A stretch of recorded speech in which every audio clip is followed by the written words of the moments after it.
All right. What's up, everybody? How you doing out there? Welcome back to the show. This is last week's fights. My name is Thinker St. James, and tonight we are going over each and every fight from UFC Fight Night, Allen versus Costa, also reviewing MVP MMA 1, Rousey versus Carano. To do all of that with me, as always, you know him, you love him. He's the man, he's the myth, he's the legend, he's the Ohio player, Mr. Chase Parton. How are you, brother? I'm good. It's obviously a Monday night. We had fights. We had other interesting antics as well. And yeah, we get to talk about those from Saturday. So I'm really excited. And I'm just happy to be here once again. Thank you, Thinker. Absolutely. I am also glad to be here, glad to talk about these fights. Of course, we do have an off week from the UFC coming up, so we are not going to be giving our predictions for the next card. As you know, next episode of this show will be a this week's fights. We will give all of our predictions in depth on that card, break them down piece by piece for you, and dig a little deeper than we normally do when we do our predictions on the episodes where we have previous cards to review. So you get a little bit more out of the next episode of the show.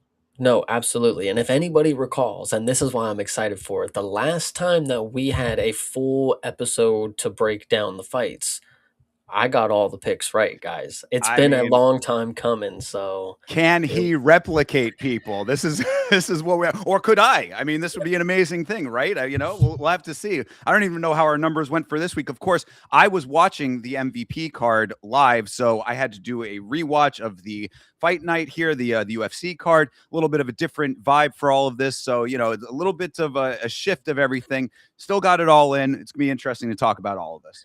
I'm actually glad you brought it up. It's not just me who got them all right. I even said it the episode after. I credit the discussion, the dialogue, the teamwork, the collaborative effort to be able to formulate the best plays on that night. And I think it is very well possible that this next coming week, Thinker is going to be the one to get a flawless card on this. I'm excited. I mean, I've got the shoes on standby to chow down upon if that happens, but we will see. All will be revealed. But of course, come by again next week for all of the predictions. This week, we of course are talking about UFC Fight Night, Allen versus Costa, and I think that we should just start off with this.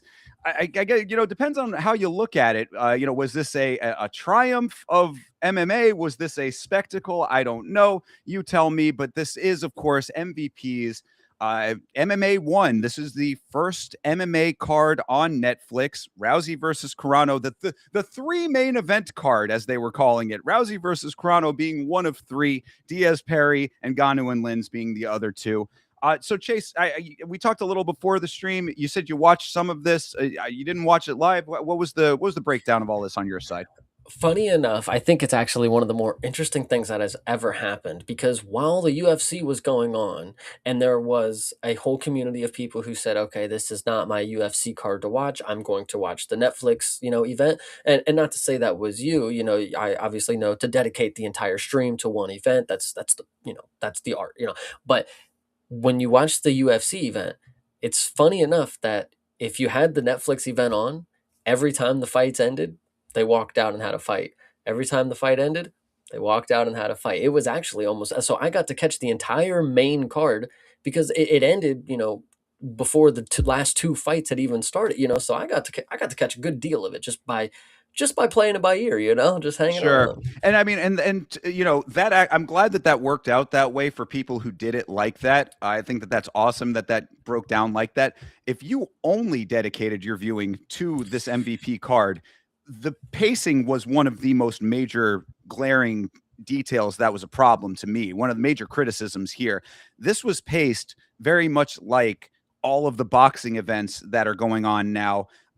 Mostly, a lot of these with Jake Paul, of course, and MVP being his promotion, a lot of the same structure with that. And that is tremendously shitty when it comes to the viewing experience. To wait almost an hour between fights is just unacceptable. And I really don't like the boxing pacing to begin with. Like, I am a huge hater when they have like musical acts and all of this. They're turning into like a festival atmosphere. They didn't do that with this card, thankfully. But I could see if they continue down this road, that being the type of thing that happens. And just off rip, this makes for a tremendously poor viewing experience when you finally get onto the main card.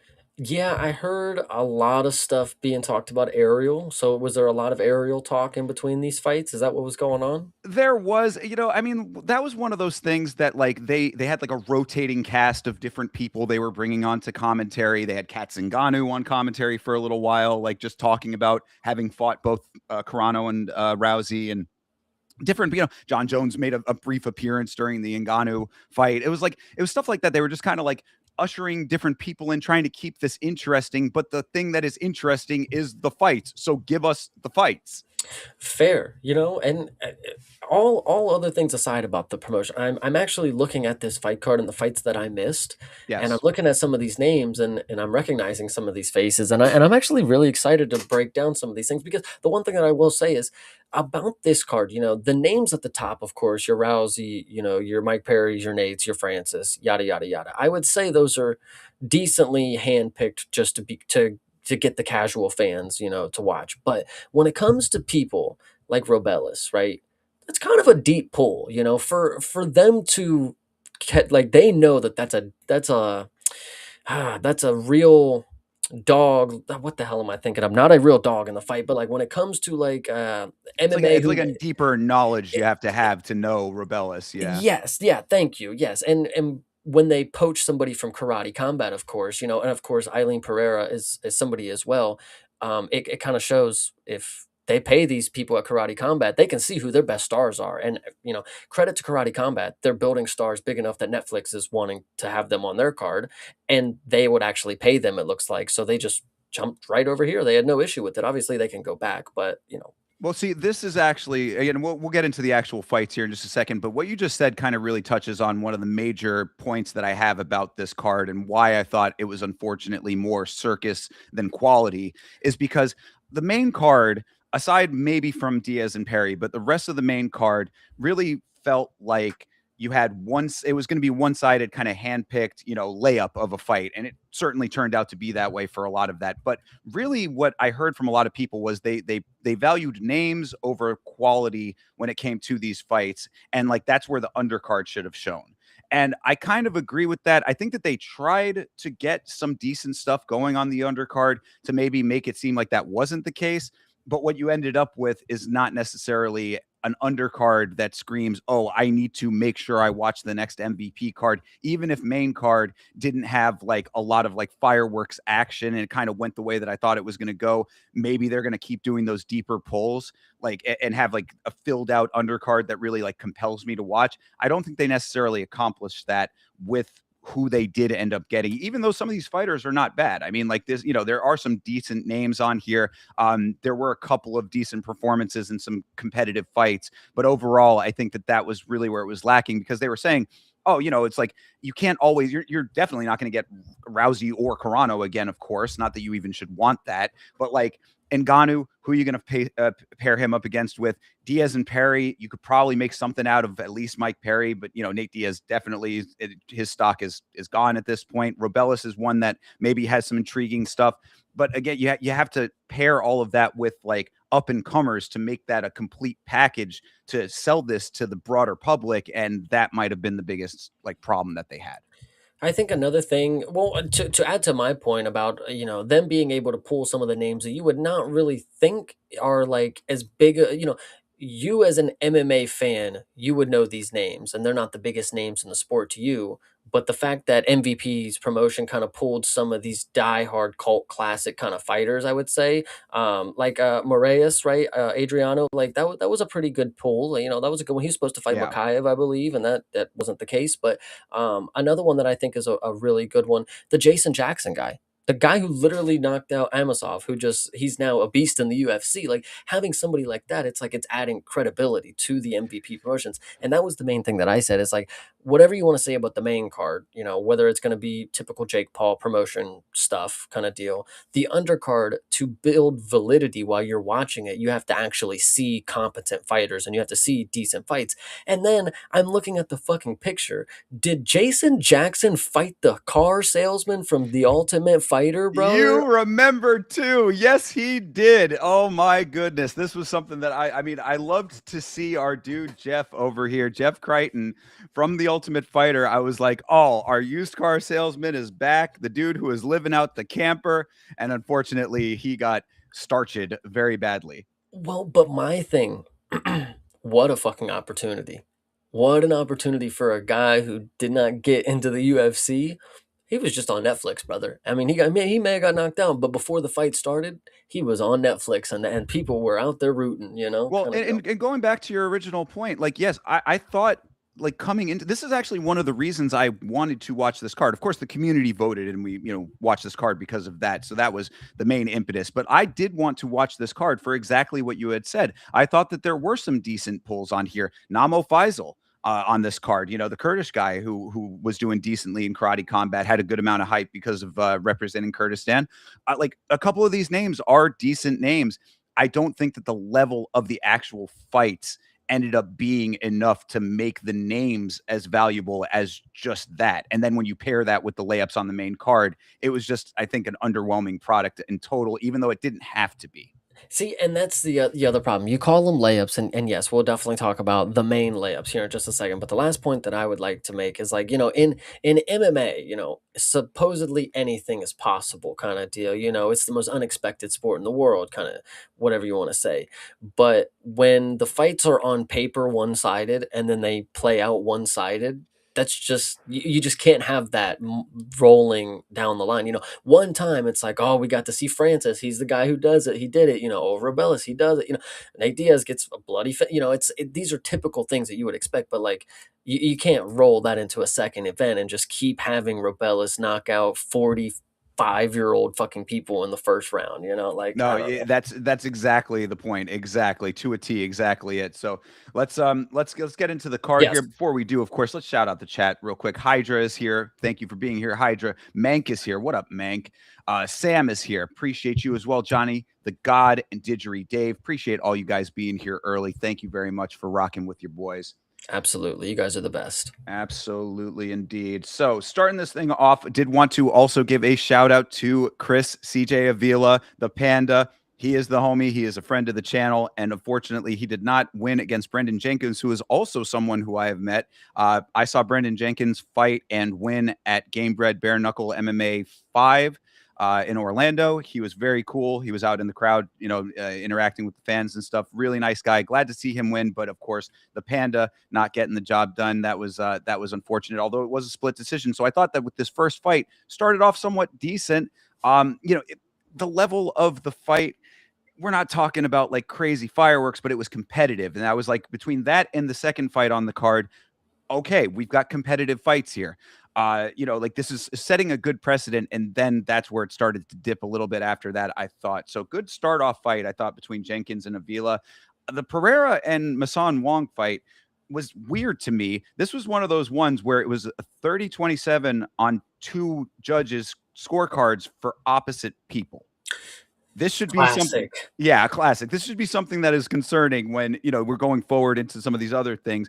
I was on the Jade Masan Wong side. I thought that she did really well in this fight. I thought Pereira, it seemed like she was maybe getting layups in karate combat because she looked really out of sorts in MMA. I don't know. Like, I mean, this was like a striking affair. This was not necessarily like that they were going to the ground a whole bunch, but like she just wasn't moving very like solidly. I thought that she moved very slow. Her striking was slow as well. I thought Masan Wong, being the smaller fighter, like was pretty nimble and using her footwork well. She's a bare knuckle boxer, so she has a lot of experience in the striking department and with footwork. And I thought she used all of her skills really well. I thought she won the fight pretty handily. Did not go her way. It went for Pereira. Was this at the point that you ended up watching any of this stuff, or were you on I the main card? no, yeah, no, you are good to keep going. What I will Okay, say about that one specifically is that Alex was at the event, he was. and I figured, obviously, in the corner of his sister, but I figured, or maybe we had talked about it on my stream separately, like I figured that the UFC was going to be like a no for the fighters to go like be there kind of deal, but evidently not. My thing was like Bisping wasn't at Power Slap. I was like, oh, he's definitely going to Netflix, and people were like, no, no, no, no, no. Now, obviously, he can't go there. He's a UFC guy, But Alex was there, and what the fuck's the problem? Yeah, no, there were a couple of UFC fighters at this event actually. I think that when it comes to these other promotions, there's a little bit of a misconception with that. I don't think that the UFC is concerned about their fighters or their name being utilized in any other promotion when it's not something they consider a threat, which I don't think that they were considering this much of a threat. Even if it drew a couple of eyes away from a fight night, which on paper was not that great. Of course, we'll talk about the quality level of that fight night coming up because I'd say that it certainly over delivered. But I think because like they were referencing the UFC a whole bunch. They even had on the graphics Nate Diaz as one of the founders of the BMF belt, which I was like, he wasn't necessarily a founder of the belt. He fought for the belt that the promotion made, but you know what I mean. It was a little bit weird. But the point is that like I don't think the UFC cares all that much when like their name is thrown around or their fighters are around in other promotions if it's not something that they think is like directly impacting their business. But I think that's interesting to note is like because you're saying that they didn't view them as a threat, but as we when we looked ahead at this card, it was obvious that they pulled a lot of the fighters that maybe didn't have that much buzz and put them on one card together. So in a sense, they did have to shift around this event to make theirs more feasible for people who are going to go to another event and they want to catch different fighters on a different week, kind of deal. But it, I don't know. The UFC has that luxury. They have plenty of people that they can keep shuffling in. They don't have to settle in for competing with other events because they got plenty of Cody Brundages. He and can that, go and that on. was that was going to be one of my major points about like this event in general because people were saying, oh, the quality of these fights should have been, all these hot prospects. It should have been them, picking some of these up and comers that are going to really sell this promotion going forward. And I'm like, where do you think they are getting those people from? I mean, if the UFC doesn't already have them directly wanting to get into the contender series, I mean, like, there's already PFL out there, maybe scouting a couple of people trying to have some homegrown stuff going on their side of the world. Like, the other thing, like you said, the UFC has the luxury of being the thing that the fighters want to go to. That's Mhm. I don't think people are factoring that in enough. Like it's not only the UFC scouting these people and making them like their property, so to speak. And I know that's a little bit crass, but it kind of becomes that after a certain point. But like it's also a handshake agreement with these fighters. It's like the UFC will go and pick some of these new guys that they think are going to be the stars of the future, and then the new guys who want to be stars of the future already know that that's where they want to go. So it's a hard world out here for any of these other kind of promotions, and that's another reason why I at least wanted to get eyes on this thing to see what it was going to look like in the big picture and what they were able to accomplish with the dynamics being as such. Yes, but sorry about the sidetrack. No, of Continue course. on. So next fight, Albert Morales and David Mogoyan. Not much to talk about here. Magoyan is an Arman Sarukian guy. He ended up winning the fight pretty decisively. Really, not too much. This was kind of just a little bit of a filler fight in my estimation. Plus, Magoyan being an Arman guy, I wasn't really too enthused. Yeah, 9-1 versus 19-11. I mean, it's just how it is. But Yeah, for sure. The next one though is definitely we kind of touched on it a little bit, but this is one that was more entertaining, even though it was very short. Jason Jackson, as you said, Amasov's last nemesis there that was in Bellator. mhm. And then of course Jeff Crichton, who was on the Ultimate Fighter. We watched his entire Ultimate Fighter season. We all got to know Jeff and his great relationship with his wife and all of that. And Jeff got instantly starched. He got one punch knocked out. It was real bad, real unfortunate. Yeah, no, that's gosh, it makes you when you see something like that, it's crazy what a highlight can do for somebody.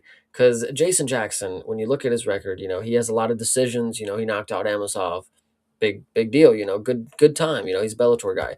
It takes him to come on Netflix and knock out Jeff Creighton for be like, holy shit, he kind of needs to be in the UFC. Where has he been? Why have we not been scouting this guy? I mean, come on now, like, Well, yeah, and I mean, we'll talk in two fights up about a development with the UFC, and like Jason Jackson might end up potentially having that happen if he really wants it. Is he in PFL now? Is that where he resides generally, or is he just kind of a floater, free that agent I am type? not positive of. Yeah, Yeah, I don't know. We'll have to see about that, but don't be surprised if you see some of these names ending up in the UFC because they were watching. The UFC is always watching.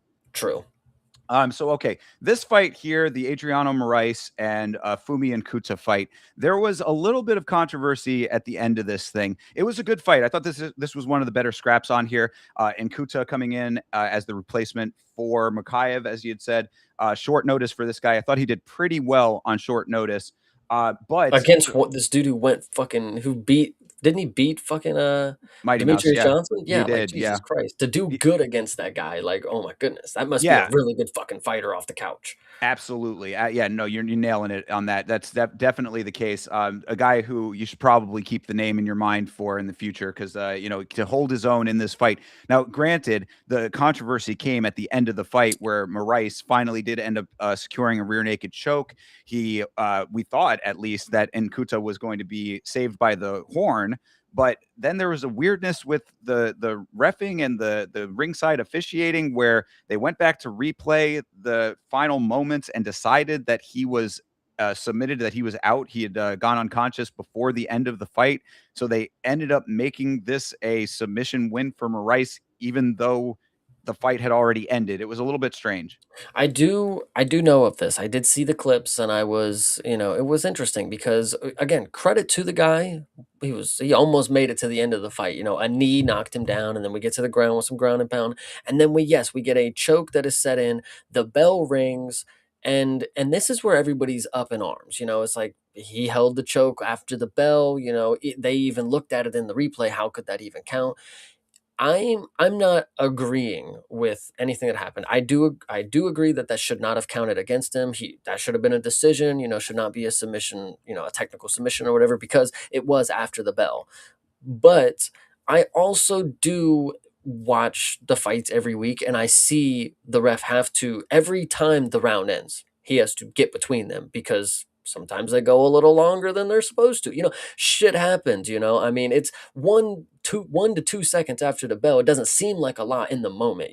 Like if that's one extra punch, one extra squeeze. I'm not defending it, but for the fighter, for them to be mad that he didn't just let go when the bell stopped, it's like Yeah, they don't. no, That's I agree completely with you on that. That's not even what I'm kind of like mad at, and I'm not even really mad about it, but that's not really where the controversy lies for me. That part was mm, fine. Like, yeah, what you just described is exactly the correct. refs I got mean, to the refs got to pull exactly. them off. And you posted in the Discord a clip of Herb Dean. He went on Ariel's show to kind of explain it, and I thought what he said was completely accurate. It's like the referee knows that he's going to have to go in there and get him off. He didn't think that it was so egregious that he thought it was disqualification worthy or anything like that. I was fine with all of that. What I thought was strange about this fight was that the horn sounded. Mhm. Why are we going back to review and trying to dissect and then having the conjecture of the commission to say he was out before the regulation time? I mean, like, if he made it to the horn, that's it. It should go to decision. Now, whether or not he was going to win this fight, that's, besides the point to me.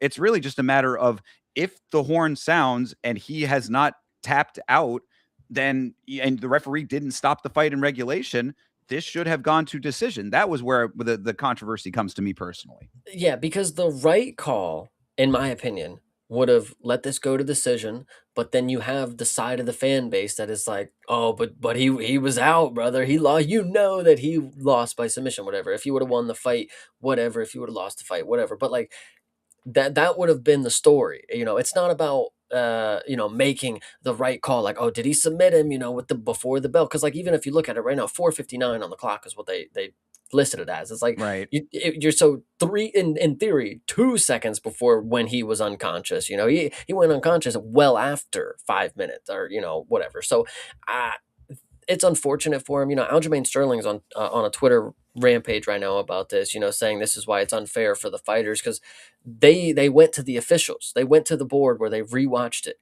and those guys clearly don't know what the fuck they're watching. Like the time was ended. Like you're supposed to judge from time to time. It's not anything before, not anything after.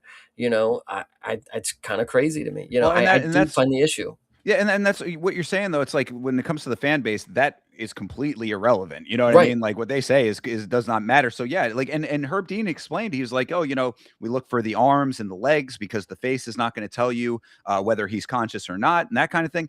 I understand that it's very difficult to ascertain whether he is conscious or not, especially, and I think he had his eyes closed as well. That makes it a lot more difficult too. But that's my point, is that if you cannot, like, you have to definitively, and I wish that in that clip that during the aerial interview he had said exactly, like, that's why when I responded to that clip was, there are still a lot more questions that I have. I would have liked a definitive explanation of what you saw to make it so that you could have, without a shadow of a doubt, said this is when he went out. Because if you can't do that and the horn sounds, then that should be the thing that takes precedence, not use and the commission guys all saying that's the moment. You know what I mean? That was my issue with it. Like, this dude in Kuta should have gotten to go to the decision. And again, if he had, you could have 10-8'd that round if you wanted to. I'm not saying that you should have, but you know what I mean? Like, if that was what the judges had thought because of the club and sub, then fair enough. But like, it should have gone to that, that was where the controversy lied to me. Yeah, I agree. I'm not a big fan of the officials being able to take a fighter away from a decision that they rightfully earned. You know, he went up against one of the best flyweights of all time. Dude. I mean, come on, Mighty Mouse. Like, are we serious right now? Like, if It's he true. like he went 3 hard rounds with that dude. He deserved to go to the bell. I mean, to get clipped at the last couple, seconds, big whoop. But the fact that he made it to the bell and then like, because it's even one of those things. Like, it's not like it would be one thing. Like, okay, he lets go and he's like asleep. Like, he's just like not waking up. It's like, okay, he was down for a second and then he pops back up. And it's like, okay, yeah, he was cool. He was cool, But then to go back and replay and to give it a submission win, that's pretty scandalous, guys. Dude, Well, he was 11-0. God damn it. yeah, that too. But to be fair, he was kind of out for a minute though after that let go. He was, but like it wasn't like breathing heavy, unconscious. Like Yeah, shaking the arms and kind of, yeah. They didn't have to flip him over and lift his legs and do the yeah. he was able to get up on his own. Whatever. I don't know. Crazy. Yeah. So regardless, unfortunate for Nkute. He comes in on short notice, takes his first loss, but really overall, I'd say a good showing in the big picture for him. He called for the rematch. Marai says he's okay with it. So whether they do it in MVP, whatever, it just was a little bit strange how it all ended up, but still a good fight though. I thought that this was actually another one of these standout fights on this thing. Moving on the card.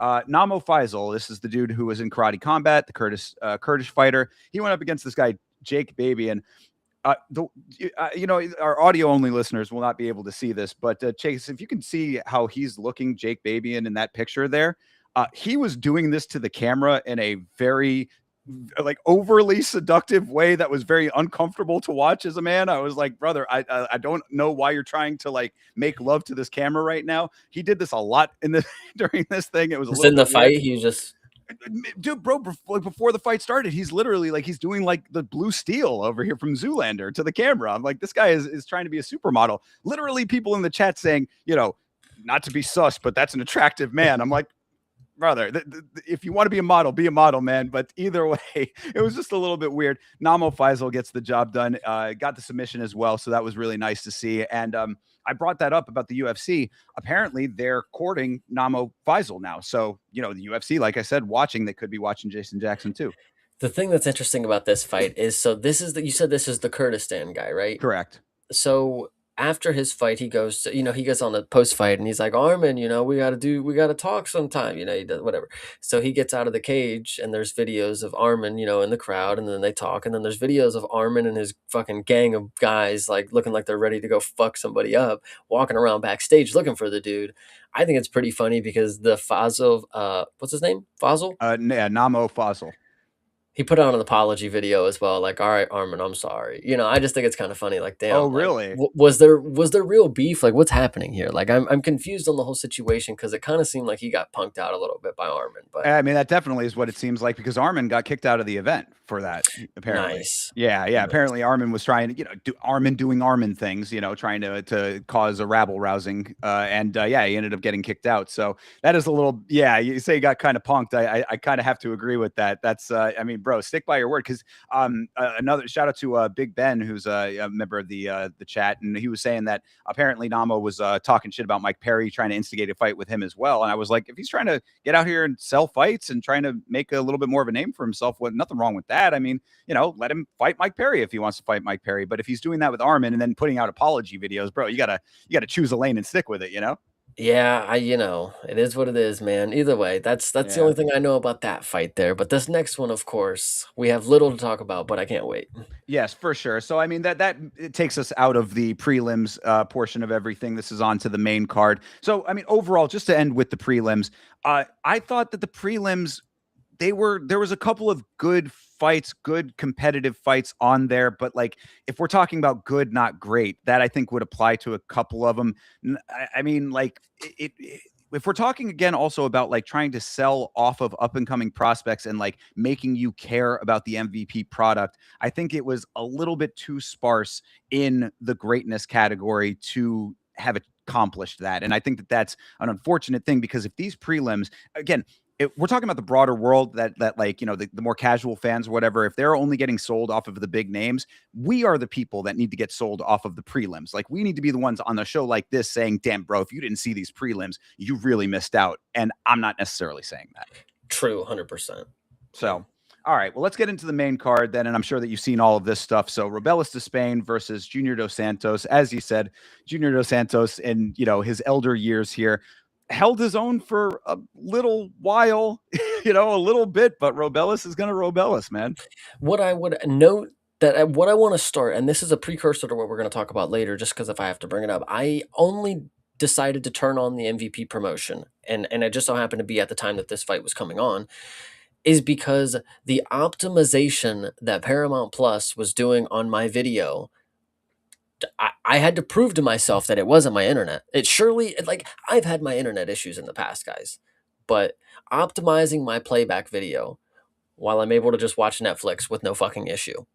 I I can't tell you why it was happening. I can't tell you, So I turned this on and I'm able to watch Robelis Espana in HD rather than the 360p on Paramount Plus that I normally get. So it was a breath of fresh air to go out here and see the big boy Robelis Espana, which I brought it up earlier. This is a deep cut. Like to know that this is like star power right here is like, okay, some Jake Paul must Well, know what he's doing. I mean, well, I mean, to an extent, but Robelis was in the UFC. I mean, people were seeing him knock people out in the UFC, though, One time, multiple times, two at best. two at Uh, best. Yeah. so I mean, but the point is, I think it's really funny because he actually, when it comes to striking, I know this is MMA, but it is very interesting that if you stand there in front of him, you know, the way that he does throw his hands, he is probably able to generate a lot of velocity with how he throws them because they come from his hip and then he has to like loop around. So I think that's part of what it is because obviously they're by his side, very hard to gauge where they're coming from, and then he's got long arms, he is a powerful striker, yada yada yada. But the main thing is if you give him an opponent who is pushing 50 years old, who is relatively in good shape, probably on some sort of supplements. I don't know if that's Wild what you would call it. speculation. Wild speculation. But Robelis Espana once again does what he does, and he got a first round knockout. And to give credit to him, sometimes and even with his first UFC knockout, it wasn't like he flatlined the dude. It was kind of goofy. He was rolling back and like threw punches, whatever you want to say, and the dude just fell over and held his face. He flatlined JDS, and I'm not saying it was impressive, but I mean, it was the knockout that I think the Biggie Boy had been deserving. He had gone to decision with Zach Pauga, so here we are, knockout on JDS. It's a resume builder, guys. If you think about it, at the end of the day, Yeah, for sure. I mean, JDS, former heavyweight champion of the UFC, can't take that away, right? So yeah, I mean, that's you're right. I mean, it is like again, we're talking about somewhat of layups. This was the one fight on the main card that I thought could have possibly maybe had a little bit of an upset, perhaps, but not to be happening. I mean, also like you're talking about like Robelis and like the way he sets up the punches. He definitely generates a lot of power because he is so slow. I mean, like this is a lumbering dude, but you put him up against a guy who is, the speed is one of the first things to go kind of deal when you're at the age that he's at. It makes it so that he's able to do the things that he does well. So yeah, it's unfortunate for JDS. I mean, probably one of many people on this card who should not be fighting anymore, I would say. Even though he was doing pretty decent in bare knuckle for a little while, but like that is an offshoot promotion that it makes sense for him at the stage of his career that he is at to be in. This against Robelis, a guy who's younger, a guy who's still close enough to his prime. This was not to be for JDS. So yeah, Robelis gets it done pretty easily, and it is what it And, is. again, we all know I am not the guy to go out here and do this, and I'm not saying that this is what Junior Dos Santos did or didn't do. But I think when you have had so much experience, if the possibility that you could get knocked out, right? It's like, you just wake up later. For a lot of money, I could see JDS going into this very okay with the idea that he was just gonna get unconscious, and that's what happened. He didn't really look like he was, because we'll talk about it later. There are some people who came in here to their matchup and they treated it like it was the biggest fucking fight of their life, and other people just went in here having a good time. If Junior Dos Santos maybe shot a takedown or something, I would maybe believe it, but he he kind of looked like he was waiting for Robelis to just get him done. Well, and that's the craziest thing is that it's like I think that was a lot of the speculation coming into this fight is like, is Junior Dos Santos going to shoot on him because that's all you need to do? It's like I don't understand if you're in the one combat arena where you actually have the ability to do that against Robelis and you don't do it, you're basically leaving money on the table, brother. Like, why did you not shoot on him? Have you not seen any of his previous performances where he lays on his back forever? Yeah, it's pretty crazy. But once again, Robelis Despagne, hey, the biggie boy, whatever you want to say, the big boy. I'm sorry, Yeah, not I'm saying Biggie Rosenstruck. Boy. Yeah, Rosenstrike is the Biggie Boy. But yes, the big boy Robelis to Spain, doing it for Central Florida. So I appreciate that, of course, even if it is against Junior Dos Santos out of the nursing home. And Um, by way of Cuba, don't forget, guys, Robelis to Spain. I think it's Despagne, man. That's how they say it in Karate Combat, and it's hilarious the way that we he does we it. had that whole discussion on the watch along. Is it Despain, Despagne? They said Despan on the Nice. MVP promotion. I was like, this is another guy like Chris Taglioni, Taglioni, Taglioni. Yeah, Dude, that one's crazy. Yeah, yeah, but no, shout out Robelis, man. He for for a guy who is, aged in his career, he is definitely no spring chicken or whatever. What they have always said, black don't crack. This dude is looking good for his age. I mean, he's pushing 40, I'm pretty sure. Like, is Robelis? I'm pretty sure Robelis is like 36 or 7. Like, I All don't know. right, He's well, crazy. good for him. Yeah, no, absolutely, and getting the job done here, so making it happen. Are you looking that up? Is that a- Yes, 37. Yeah. oh yeah, Jesus. wow, yeah, absolutely, yeah, no, no, keeping it going, Robelis. He's got to worry Um, about his own speed after a while. but either way, this next one is a good one to talk about as well. And this is the one that, like, if there was a standout on the main card, this is definitely the takeaway here. This Saladin Parnasse. I mean, this dude is from France. I mean, granted, he's going up against this guy Kenny Cross, who was not necessarily the greatest level of competition, but I thought that Parnasse looked really good in this fight. You're making faces like you didn't think so. I disagree. I think this is somebody that I'm gonna remember his name because I don't know why I get Parsnip Pete. That's just what But listen, Parnasse is somebody that I could feel I want to keep an eye on because I think a fraud check would be coming soon. Because for somebody who was, what was it, minus 1350 kind of deal, Right. fight went on a little too long. And I saw, and this Kenny Cross dude, they with those odds, it's like, all right, it's just with how everything else is going, it's like, all right, this is just a can to go out here and get destroyed in round one. He didn't. He didn't get destroyed. It actually, he was making Parnasse like it wasn't mistakes because obviously Parnasse was like a way better athlete. He was way more skilled. But there was things that he was doing where it's like somebody with higher level game is gonna capitalize on this shit. Like, I don't know. Like, I feel like there was a time where he was crossing his legs when he had the body lock, and I'm like, all right, brother. Like, now we got Polyana Viana to talk about later, but like, so just things like that. Like, it went on way too long. I'm sitting here thinking like, man, for a minus 1350, this fight should have been over in the first fucking minute. Like, this what this card is for. You're supposed to be the dude to go in here and starch him so everybody goes crazy. But I mean, it still got it done in the first round. he did, but it was not anything that I thought, like, man, this is the next fucking Well, prospect up, but it goes back to the same point. Like, even a guy who's not a household name basically getting a layup. Really, this It- entire main card is full of layups. Robellis getting a layup, Parnas getting a layup. The next one we'll talk about, one of the biggest layups. I mean, in the main event, of course, the a layup. So it's like, that was, I think, one of the things that held this card back. You're exactly right. If there had been like a better level of competition, at least it would have been a bigger conversation. Mhm. Yeah.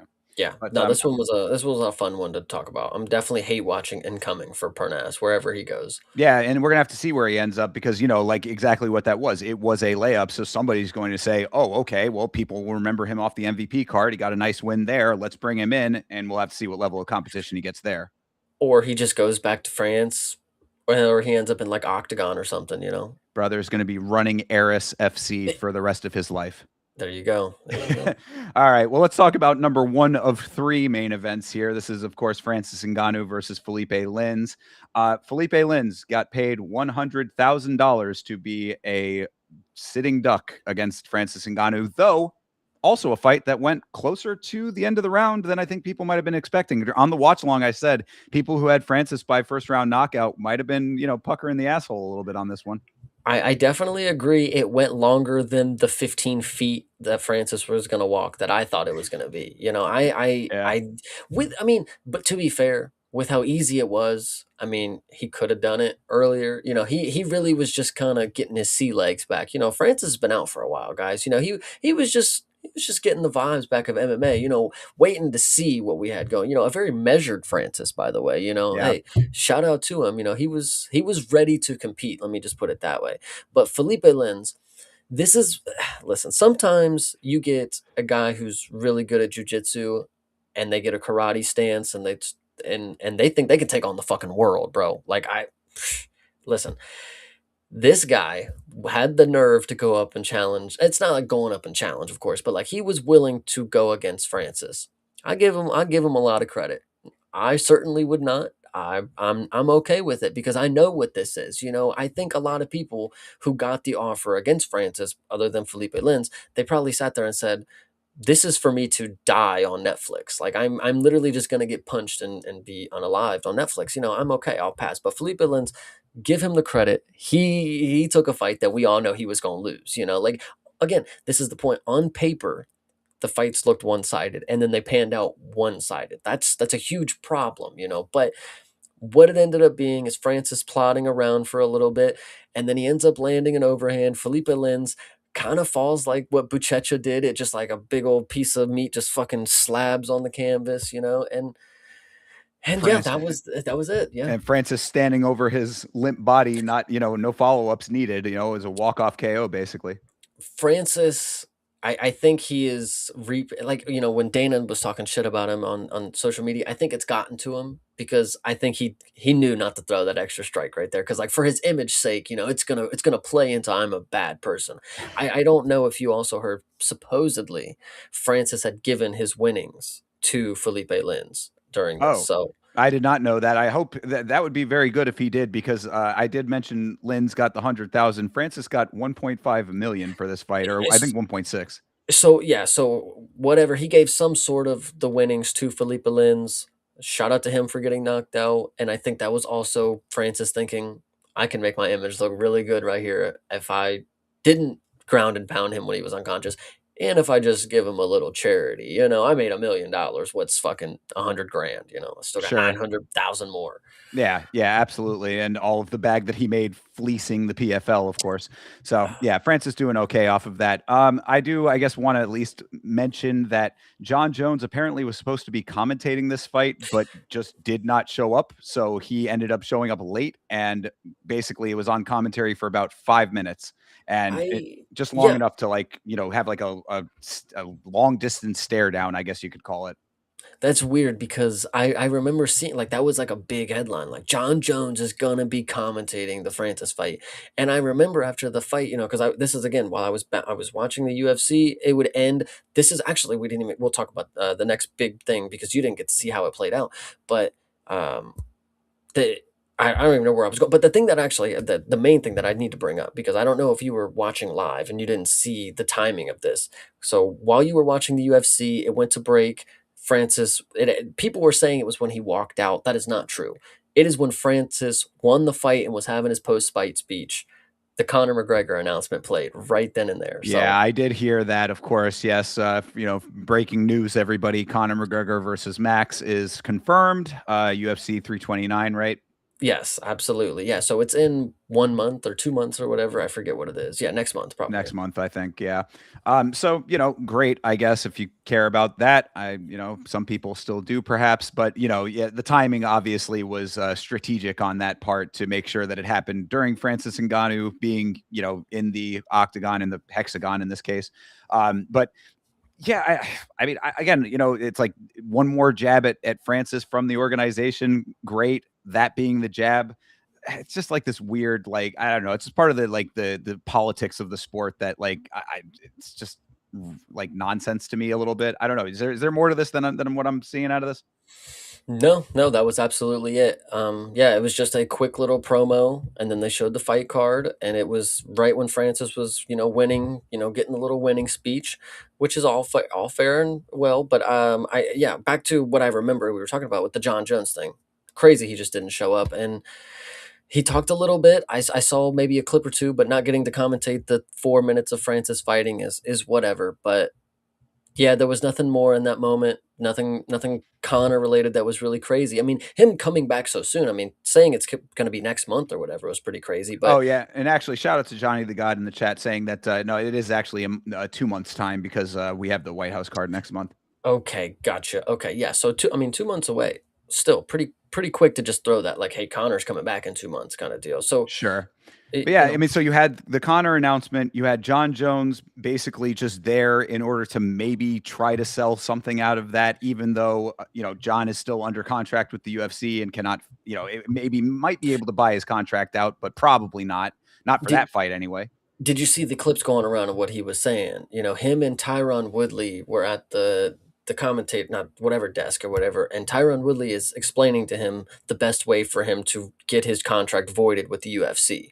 So Oh, what did he? I remember the conversation, but I don't remember the details. What did he say? I can't remember exactly what he said, to be fair, Ah, but this was also John Jones was having multiple different like multiple conversations with people about how he could get out of his UFC contract so he could fight Francis, which we all know that ain't happening, yeah, guys. well, big businessman John Jones over here. Mister, I don't get out of bed for for less than 50 grand, whatever. I'm having such a great time and doing all this other business stuff.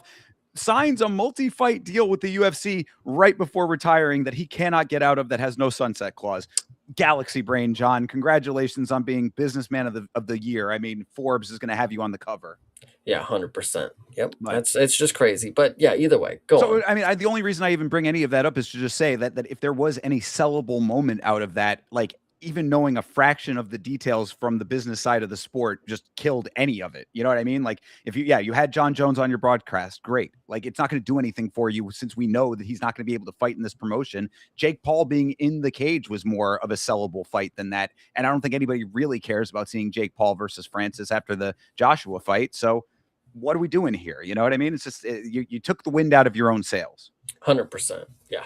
All right. And so let's get to the second of the main events, Mike Perry versus Nate Diaz. This was, I think, the one that most people were excited about if they are actually combat sports fans, for like thinking that there could have been something decent to come out of this fight.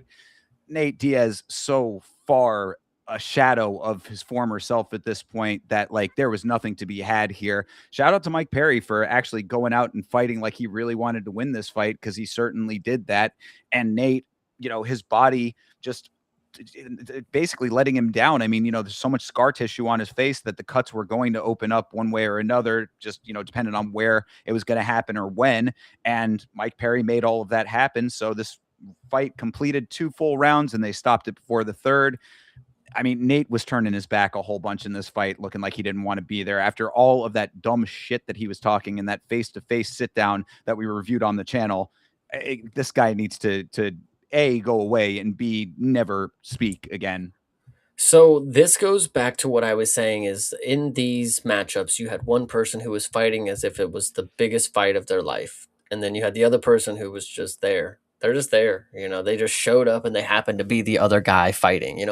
And a lot of people, and I understand for people who are truly they don't watch mixed martial arts. They don't know who Nate Diaz is. They know him by name. They know Stockton, but they don't really watch him that much. For me, this is your average 2026. I mean, this is Nate Diaz, guys. Like, I was Yeah. not surprised to see him walk away. I was not surprised to see like the most surprising thing. And this one was actually pretty funny when it happened because I was really confused. So Nate Diaz in the first round gets hit with a body shot on the opposite side of his liver, and he almost folds to it. I'm like, what in the world? Like, that is the craziest thing I've ever seen. It's like Mike Perry, I get he punches hard, but like a non-liver side shot, Nate Diaz, like I'd seen you take a lot, brother, but that one right there was he caught him. But the thing about Nate Diaz at this point, he's unable to compete, professionally because he's going to bleed so much that they have to do something about it. It's not even just the amount of blood. It was actually the size of the cut. That cut on the side of his head was fucking crazy. And Mhm. he was just going to continue to get worse. But the thing about this is it works perfect for Nate Diaz. And other fighters in this sort of sense, that are so tough they'll never quit. It works in Nate Diaz's favor that the doctors have to stop every one of his fights because he can run with the I would have won if we kept going. If the doctors didn't stop it, I would have won. And to that point, what I think is very interesting. So Mike Perry whooped ass first 2 rounds, but he was getting tired. He was walking with his hands down, and I truly believe, and I am with Nate Diaz on this one on the side of the delusion. If the fight could have been continued past where it would, um, that judo throw in the first round looked pretty slick. He probably could have got another one, and I think Nate Diaz would have got a submission late. I'm not lying. I mean, that is some conjecture and wishful thinking all wrapped up into one. If Nate wants to go with that, and Nate Diaz fans want to go with that, then that is perfectly fine. What we ended up seeing was Mike Perry doing enough damage to get this thing stopped way earlier. I was actually very lucky. I had this fight on my parlay to go over to complete 2 full rounds, and I was like, please don't stop it. And then they finally stopped it after the round had ended. I got lucky with that. I just think it's Mike Perry.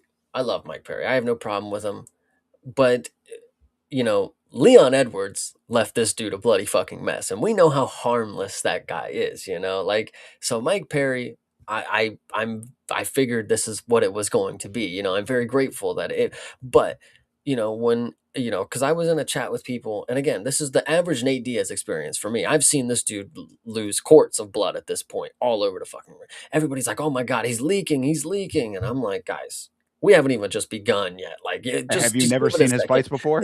Exactly. Like, just give it 2 more minutes. I mean, 3 jabs and the dude is already, a gust of wind. The ref comes by and just, oh my goodness, it's crazy to me that this fight. Whatever. I was in the call with people who were enjoying this. I personally, I'm more of the competition form of mixed martial arts, so I knew there wasn't much competition here, but people seem to enjoy it. Well, but that's the point though, is that like on this main card, this was one of the better competitions, which is like a part of the problem of what we're talking about here. If we go back down the line of all the layups, this was one that was not necessarily like as much of a layup, but that should not necessarily be when you're trying to sell a promotion. If you are, I mean, Jake Paul's been a little vague about whether or not he wants to continue this on or whatever. So it's like, maybe this was just a one-off, and like getting all these old names together is what you needed. But like, if you're going to have all of these layups, and then this is the one fight that actually had a little bit of competition to it, it wasn't the greatest competition within that framework. Yeah, no, gosh, this was interesting, but like I said, just average Nate Diaz performance. At the end of the day, you can't really say too much about it. I had another thought, but I think it'll come to me here in a second. But yeah, if anything else you got to say about Mike Perry and Nate Diaz. Really not much, honestly. Again, I think that Mike Perry, well, the one thing I would say, I guess, is that Mike Perry, I think, has matured over the years. I think he has kind of gotten a little bit more down to earth. And in his post fight, he was pretty respectful of everything. And then still delusional Nate saying that he wanted a rematch after this fight. Mike Perry saying, okay, buddy, if you really want it, we can do it. Like, I was like, yeah, I mean, that just really tells you the difference in the type of mentality that these two have, which was also present in the face to face as well.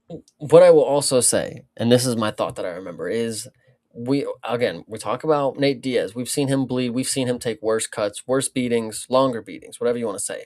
I think personally, with this being the first Netflix mixed martial arts event, there was no chance they were going to let it go as far as we've seen the UFC or other promotions have let it go, For because if Nate Diaz went out there and everybody has this idea that this is the most brutal, reckless, ruthless fucking thing, because look at his face, it's fucking eviscerated after a fight with a guy like that.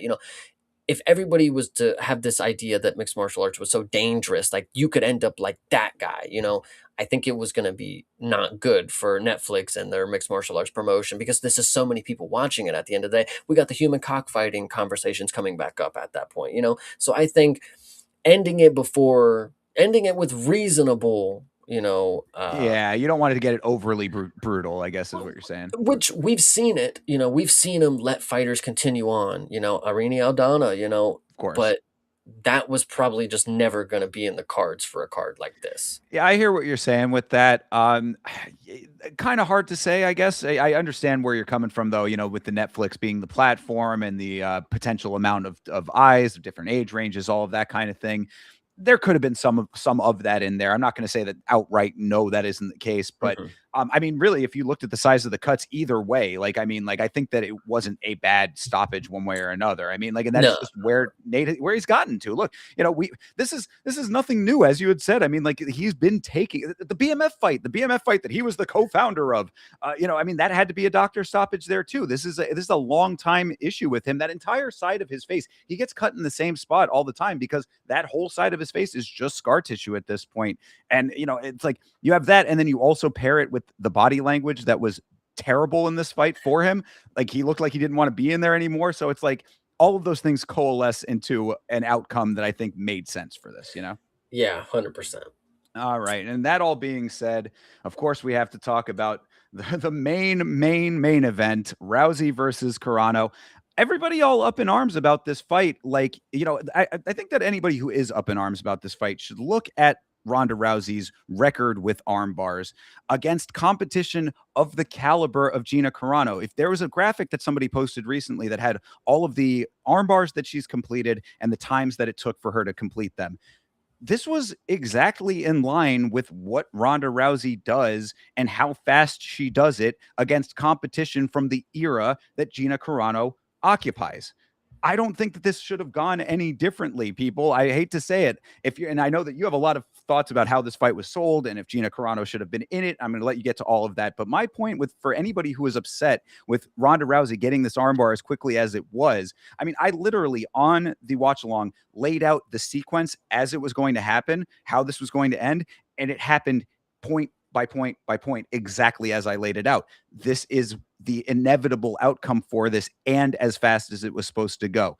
Whether or not it should have been Gina, whether or not, this was the right matchup, whatever, she's getting sold off of the name. I understand all of that, but to be upset about how this ended is to not have acknowledged all of what Ronda Rousey did in her career prior against this level of competition.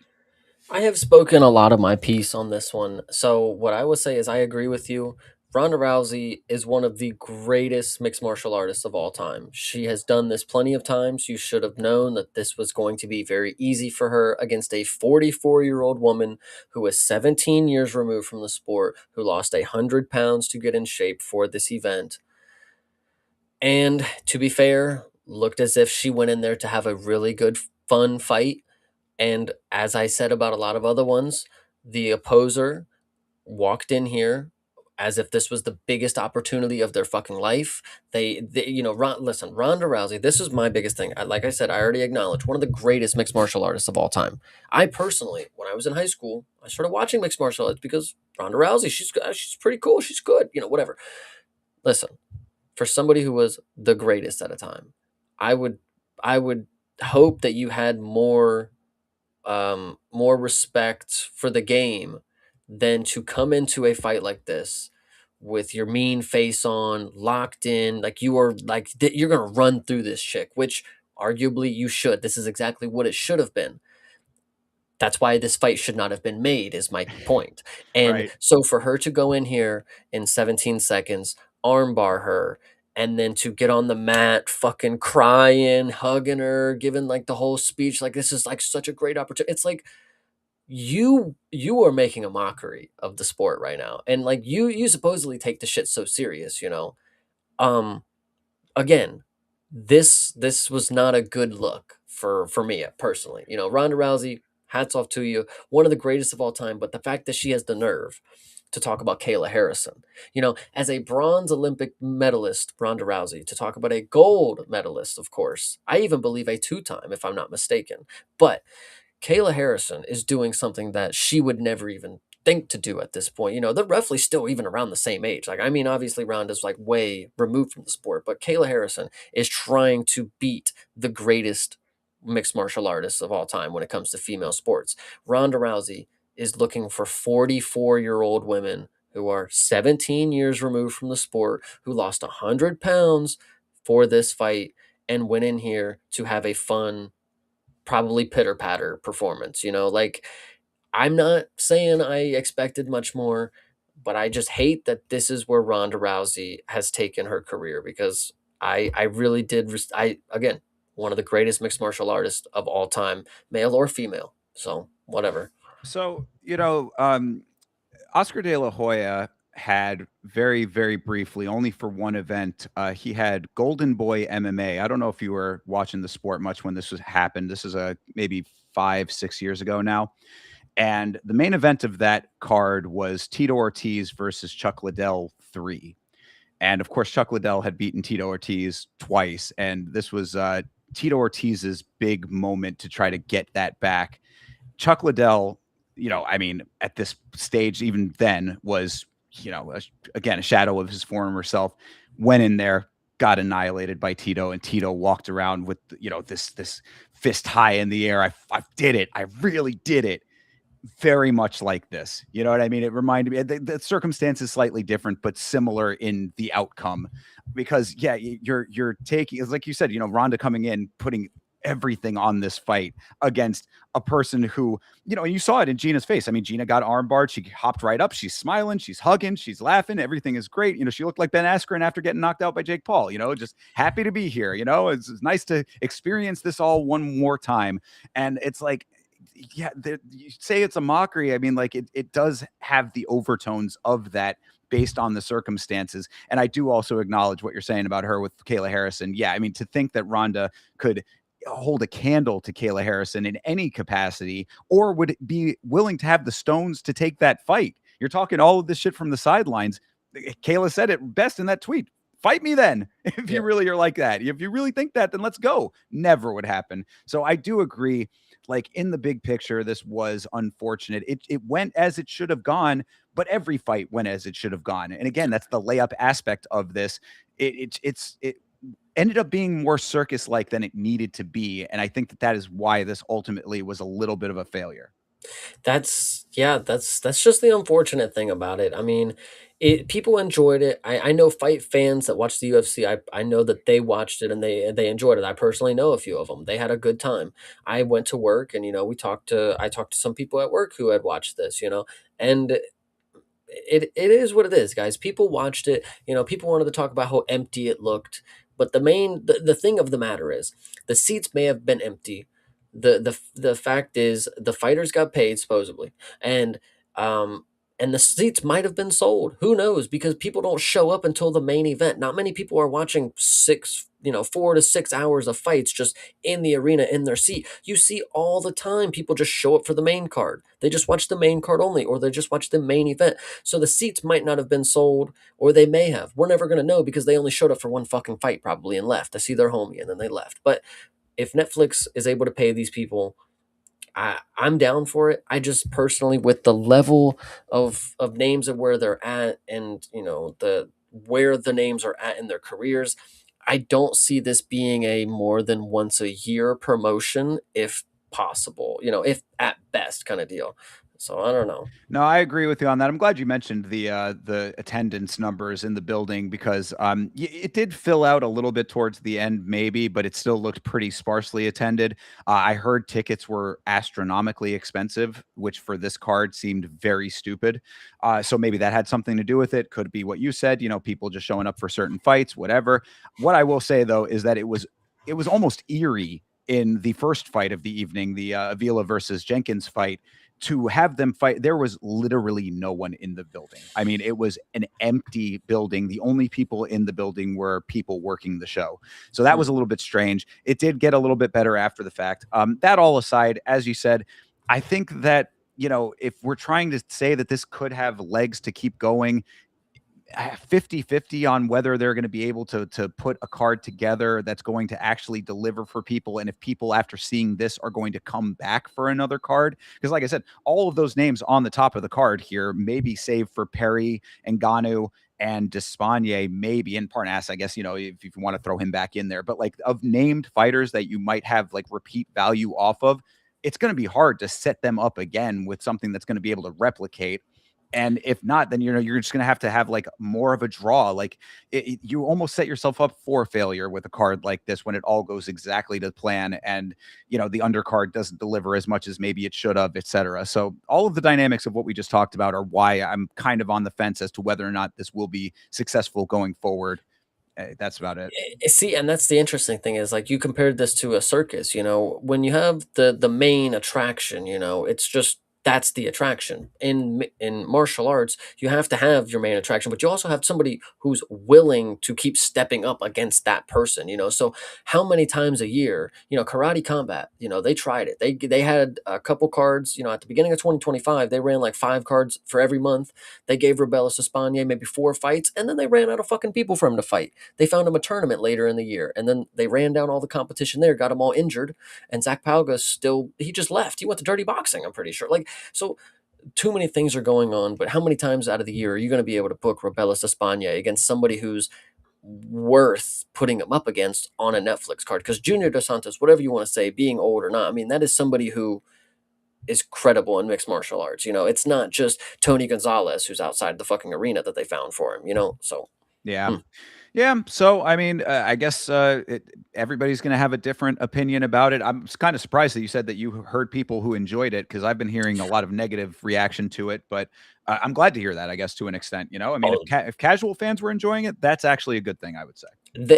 I was listen. They were having a good time from what I was hearing. Whether they say they didn't enjoy it or not, they were laughing and having a good old grandiose time from what I heard. So yeah, maybe enjoyment is relative as well, perhaps. True. All right, but either way, that was MVP MMA 1. Rousey versus Carano. Take away from it what you will, and we'll see if Jake Paul and company can come back and have more success in the future, perhaps. And we'll see if Jake Paul actually gets in the cage at any point, right? He's talking about fighting Mike Perry in MMA. That would be, I think, the only maybe way he could have a little bit of stock left, if any. I don't know. I think his stock is pretty much gone. I think the last thing that I thought that was valuable from this is once again Nate Diaz. He's always been a fan favorite for a reason. Because at the end of his little post fight speech, he's like, I'm gonna fight him again. I'm gonna fight his ass, and then I'm gonna fight yo ass. That was good. Yeah, never change, Nate. Never change. But either way, Ladies and gentlemen, Nathaniel Diaz. yeah, exactly. Yeah. Yep. So there you have it. That's the way it is. Let's move on to the UFC. Why don't you shout out the chat real quick, Chase? Yeah, absolutely. Everybody in the chat, thank you for coming by. Rectful, you're a Chad. Appreciate you for stopping by. Johnny the God and Meat Rocket, of course, and Fresh Diego. Oh, Fresh Diego, of course. Appreciate you. Hopefully you're still here. I know I didn't get you earlier, but you're a man. You're a man Abs or the man, whatever, one of those. Hopefully both. Either way, yes, appreciate all you guys. Thank you for rocking with us as we get into the UFC card. Of course, this is UFC Fight Night, Allen versus Costa. This took place at the Meta Apex in Las Vegas, Nevada.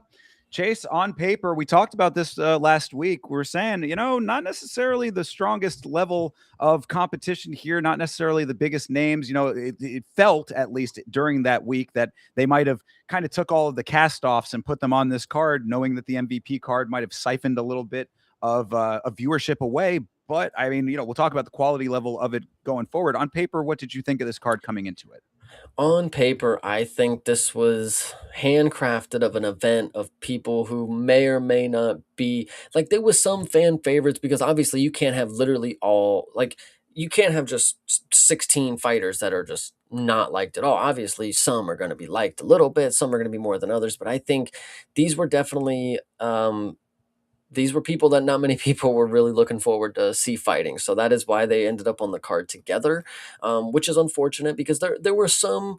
And we'll talk about them specifically. Some fights had draws that you'd be like, okay, this is why they would tune in for this right here, but then they'll go do something else. It's not oh banger, banger, banger, highs and lows. It's like there's one where it's like, okay, you see what they were doing, you see what they were trying. Sure. But Yeah, I would say that that's a pretty fair assessment overall. As I said, we talked it through on the show last week. I thought that this was somewhat of a weak card. And, what we always say about that is every card, especially those ones that seem like they're weaker, sometimes turn out to be the best cards. And we'll go through our thoughts, of course, about all of this as we get through the card. But just, to just to tip the hand a little bit, I thought that this delivered in a pretty nice way. So, let's talk it all through. I don't think that there's any other preamble here. We can get right into the first fight of the evening. Shauna Bannon. She fought Nicole Cagliari. This, of course, is Nicole Cagliari at the lower weight. This is her debut. I believe it's straw weight. Am I right about that? yes, it is. So there you go. Yeah, I mean, looking good at the lower weight. Looks like a smart move for her to have done this. Now, granted, she's going up against Shauna, who as much as I am a fan of Shauna Bannon for various reasons, her fighting ability has never necessarily been one of them. I think I called this one pretty correctly coming into it. I give you guys props. I mean, Nicole Cagliari, I have always liked her and I've respected her for being a very tough fighter. But what I will say is weight classes are weird, guys, because Shauna Bannon for what it was, for at the time that she was decent, she was a little taller, lengthier, rangy, and Nicole from a different weight class is very short, stout, pit bull style. But when she dropped weight, I mean, give her props. I mean, she was in the greatest shape I think I've ever seen somebody in the world. She looked crazy good. And she wasn't short and stout anymore. It was kind of crazy. Like she was the bigger fighter here. Obviously you would drop down a weight class and you would think, but she made Shauna look a little small. And I was like, wow, okay, I was always going to assume that Cagliari was going to have that I'm shorter than everybody effect kind of deal. But I was pleasantly surprised that she looked in shape, she looked imposing, and she used her fucking, she used her physical force to go ahead and manhandle Bannon. Go ahead. I say you made a great point coming into this fight, though, that Cagliari dropped the weight correctly, and that I think it goes so far when you see the results of that. Like this is not a Hamzat situation where they're just rapidly dropping weight. Now, obviously, Hamzat had extenuating circumstances, but still, you saw how it affected him in the fight. Cagliari took the time to cut the weight correctly. She was posting pictures of her progress and all that kind of stuff. So obviously, it was regimented, and really, it showed because she was still powerful at this lower weight. That was the thing that stood out to me. I mean, you could see she was still a little shorter. I mean, maybe somewhat comparably heighted, but like, I think she was a little bit shorter still. It seemed at least at times.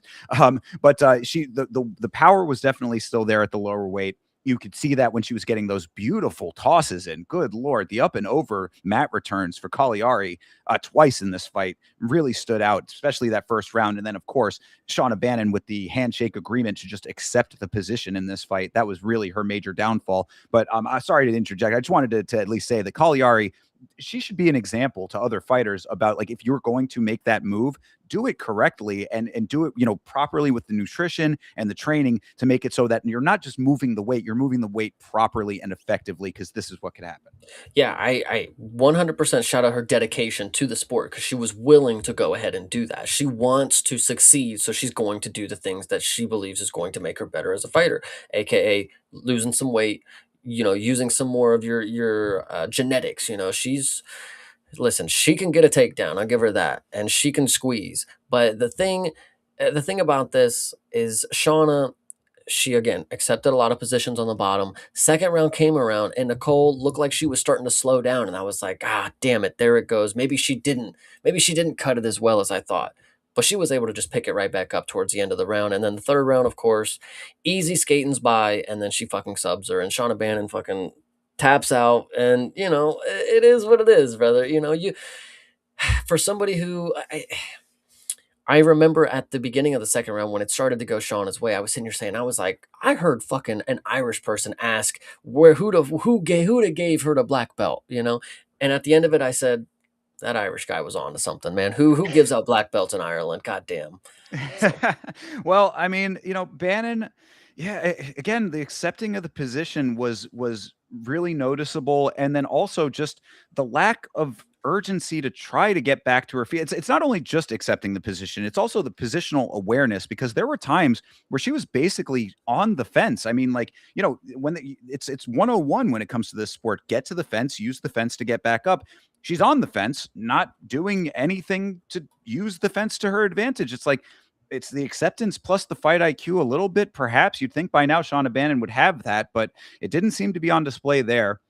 I also said that in that second round, Bannon, the one thing I said about Cagliari is that she's just going to need to get past the kicking range, because Bannon loves to use that kangaroo hop kick. That's going to be something that if you get past it, you can get your hands on her. And that was something that was certainly on display here. But it's not only the kangaroo kicks, it's the fact that Bannon never seems to have any power or intention with her kicks. Like, she makes it a lot easier to get past the range and in close, on her, because you're not worried about taking damage off of them. And I think that really showed in this fight. Bannon did steal that second round at the very end there when Cagliari did look like she was slowing down a little bit. She got some nice strikes to the side of the head. At the very end of the round, I was like, okay, 1-1 going into the third. We're going to have to see how Cagliari comes out. But another nice toss for Cagliari in that third round. And, any momentum that Bannon gained in that second round, she just gave away it by accepting position in the third. And then finally that head and arm choke. I mean, Cagliari had it. She probably almost could have finished it off of the position she started off with, but I absolutely loved that she got herself in the correct position. We see so many times people are going for head and arm and then not going to move positionally to like cinch it up and finish it. I'm like, you're going halfway to get no gain out of the other side of it. Cagliari actually did it. So really, I loved this performance from Cagliari. I'm just curious if she'll be able to replicate against fighters who are a little bit more intense than Shauna Bannon. But in this fight, for this moment, I thought Cagliari did really, really well. to answer that question, I actually think what's coming for her future is really good in that department, because the people that she lost to at a weight class above her, talk about outmatched, outclassed, outmatched by two people in Ernesta Kadetskate, who is volume and pressure in itself. So Tall. exactly. So she's got a good experience against somebody who's willing to walk her down and throw punches. And then again, she got finished by Carly Judice, who is again a fucking killer right now. So she's got good experience against two really good people in the division above her. She could take that in here, and obviously she made it work. She was able to see the non-aggression out of Shauna and just like blitz right through it, get her down, and then obviously finish her. The thing about Nicole, what I really appreciate from her is, like, you look at her, you could say what you want, she's buff, she's in shape, she's locked in, but the thing about her is she has 100% finish rate. She is a finish or be finished kind of person. She's got one split decision or whatever, but when it comes to finishing, that is her thing.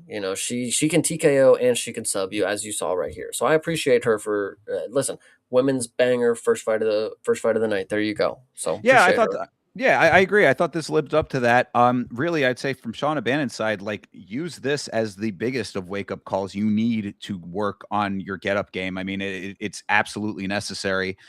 You're not going to have 3 rounds always. Like, that could have happened in the first round that had an arm. Mhm. So, you just got it. You have to have that urgency and, strike with a little bit more intention. I'd say that is the two things that I've kind of always said about Shauna Bannon. Really, if you go back to our predictions, judging a lot off the Pooja Tomar fight, like, Pooja's a little scrapper for sure. And, she ended up getting it done. And Shauna did have some good moments in that and almost got finished herself. Like, you need to utilize all of these fights that you've had and like pick out the instances where improvement like can be found. This fight should definitely be a bigger beacon to you to be like, okay, these are definite holes that I need to shore up sooner than later, because Nicole Cagliari coming down a weight that's not always, you're going to have more natural weighted people that are going to be able to do exactly that, if not worse.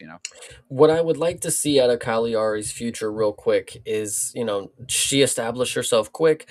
She's obviously suffered two losses in the promotion already. She just got her first win. Let's turn it back. Let's run it back really quick. Let's see her in like Abu Dhabi or something. Let's just have her ship her off, get her a quick win against somebody who's literally gonna give her a fucking, I don't fucking know. Nah, Daria's bantamweight, I'm pretty sure, but you get the point. Just give her somebody really quick. Let her get a win under her belt. Come in 2-2 with a fresh start in this new division. And I think she's doing some good things. Strawweight is wide open. What is it, Mackenzie Dern? So let's see what happens. A lot of Yeah, for grappling. sure. Yeah, absolutely. And I mean, coming in now 9-4, obviously not the greatest record. So quick turnaround, getting another win in there. 10-4 looks a lot better than 9, I would say. Yeah, So absolutely. good deal. Yeah, good start to this thing, and then keeping it going with another really good fight, a surprisingly good fight in this next one. I thought this is Daniel Bareth versus Luis Garoulet. This was, we talk about like one long round fights. This felt like that, but it was one long round of awesome. I thought. I mean, like this was Rock'em Sock'em Robots. These guys just in each other's faces, laying shots on nonstop.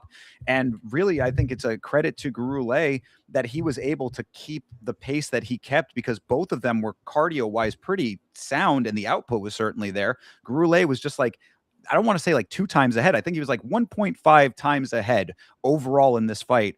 And it added up over the course of this thing. But I think Bareth deserves a lot of praise, even if this was 30-27s across the board. Yeah, no, this one I actually was I'm glad you brought it up because this was my one long round of the night kind of deal. This one, it was the same thing over and over again. They stood in front of each other, not much head movement, but they punched the shit out of each other. I'll give you that. And what I will say about this is, and this is the unfortunate thing about MMA, and when you're at the highest level, anything is possible because you see somebody like Gurule, who has not won anything at the highest level, came in at 10-0, lost three straight when he got to the UFC.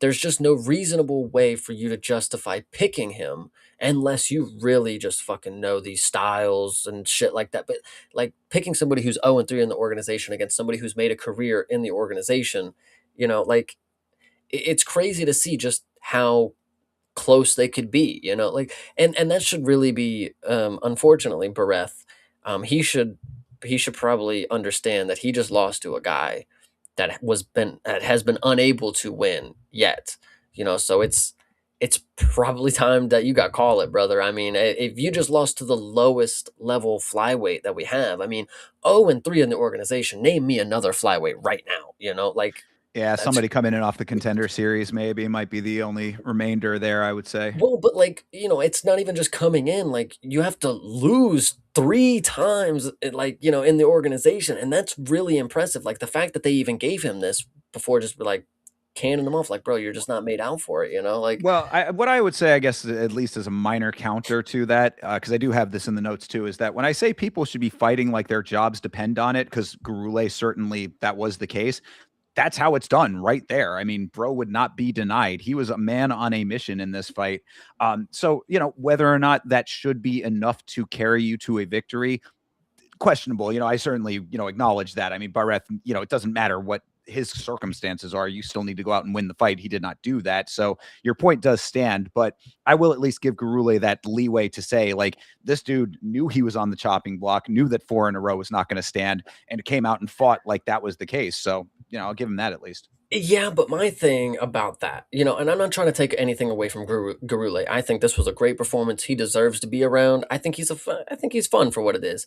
But the problem is that Gurule, he didn't really change shit. He didn't really change anything for the better. He still gets punched in the fucking face. He still gets close fights that he probably could have lost if the dude would have just punched him right on the button and dropped him one time. He would have, whatever you want to say. Gurule won, and it seems to be as a hard-nosed fighter, like he's gonna fight the way that he's gonna fight, and at the end of the day, that's good in certain aspects, but you've been 0-3 doing it since. I'm proud of you for getting the one, but you didn't necessarily show me that you have improved past the 0-3 fighter, you know? Like, I mean, yeah, well, I said that you were definitely correct that like even as a wrestler, a guy with a wrestler base, he really does just want to be a striker out there. So like you're certainly correct about that. But Chase, you're denying the suplex. I would have thought of all people, WWE fan Chase Parton would have appreciated one of the cleanest suplexes. By the way, this was like a legit up and over, full on back connection with the mat suplex. I mean, this really was picture perfect as far as suplexes go. So, was that not enough for you? it was good. I'm glad you reminded me of it. That was a very good moment, and you are right. Textbook. That was good. But he loses points because I still don't. What are the tones to his tattoos? What are the cow carcass heads?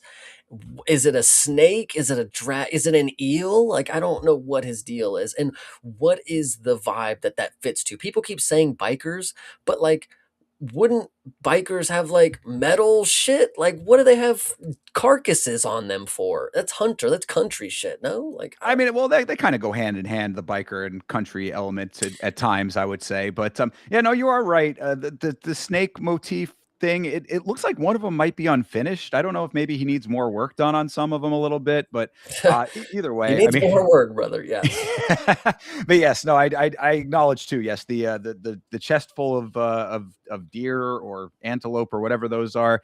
It's a vibe, you know. I mean, it's kind of like gothy. You know, he's got the goth girlfriend or wife or whatever. I So did see you keep saying the goth girlfriend, and I did see her in the crowd this time, and I was like, "Oh, that's the there goth you girl." go. That's her. But like, I envision when I think of like a biker, it's like, okay, imagine him with like a leather vest on or a jean jacket. Like, I just is this Garule's vibe? Are we No, serious, guys? he's Like, like a metal guy. I mean, I think he's like a heavy metal dude because he's got a Misfits tattoo, I believe, too. So I mean, he's like punk metal. Like he truly just whatever. looks like a plumber to me. I don't know if you put him in a boiler suit, like he'd look like Mario, would he not? Like, I don't know.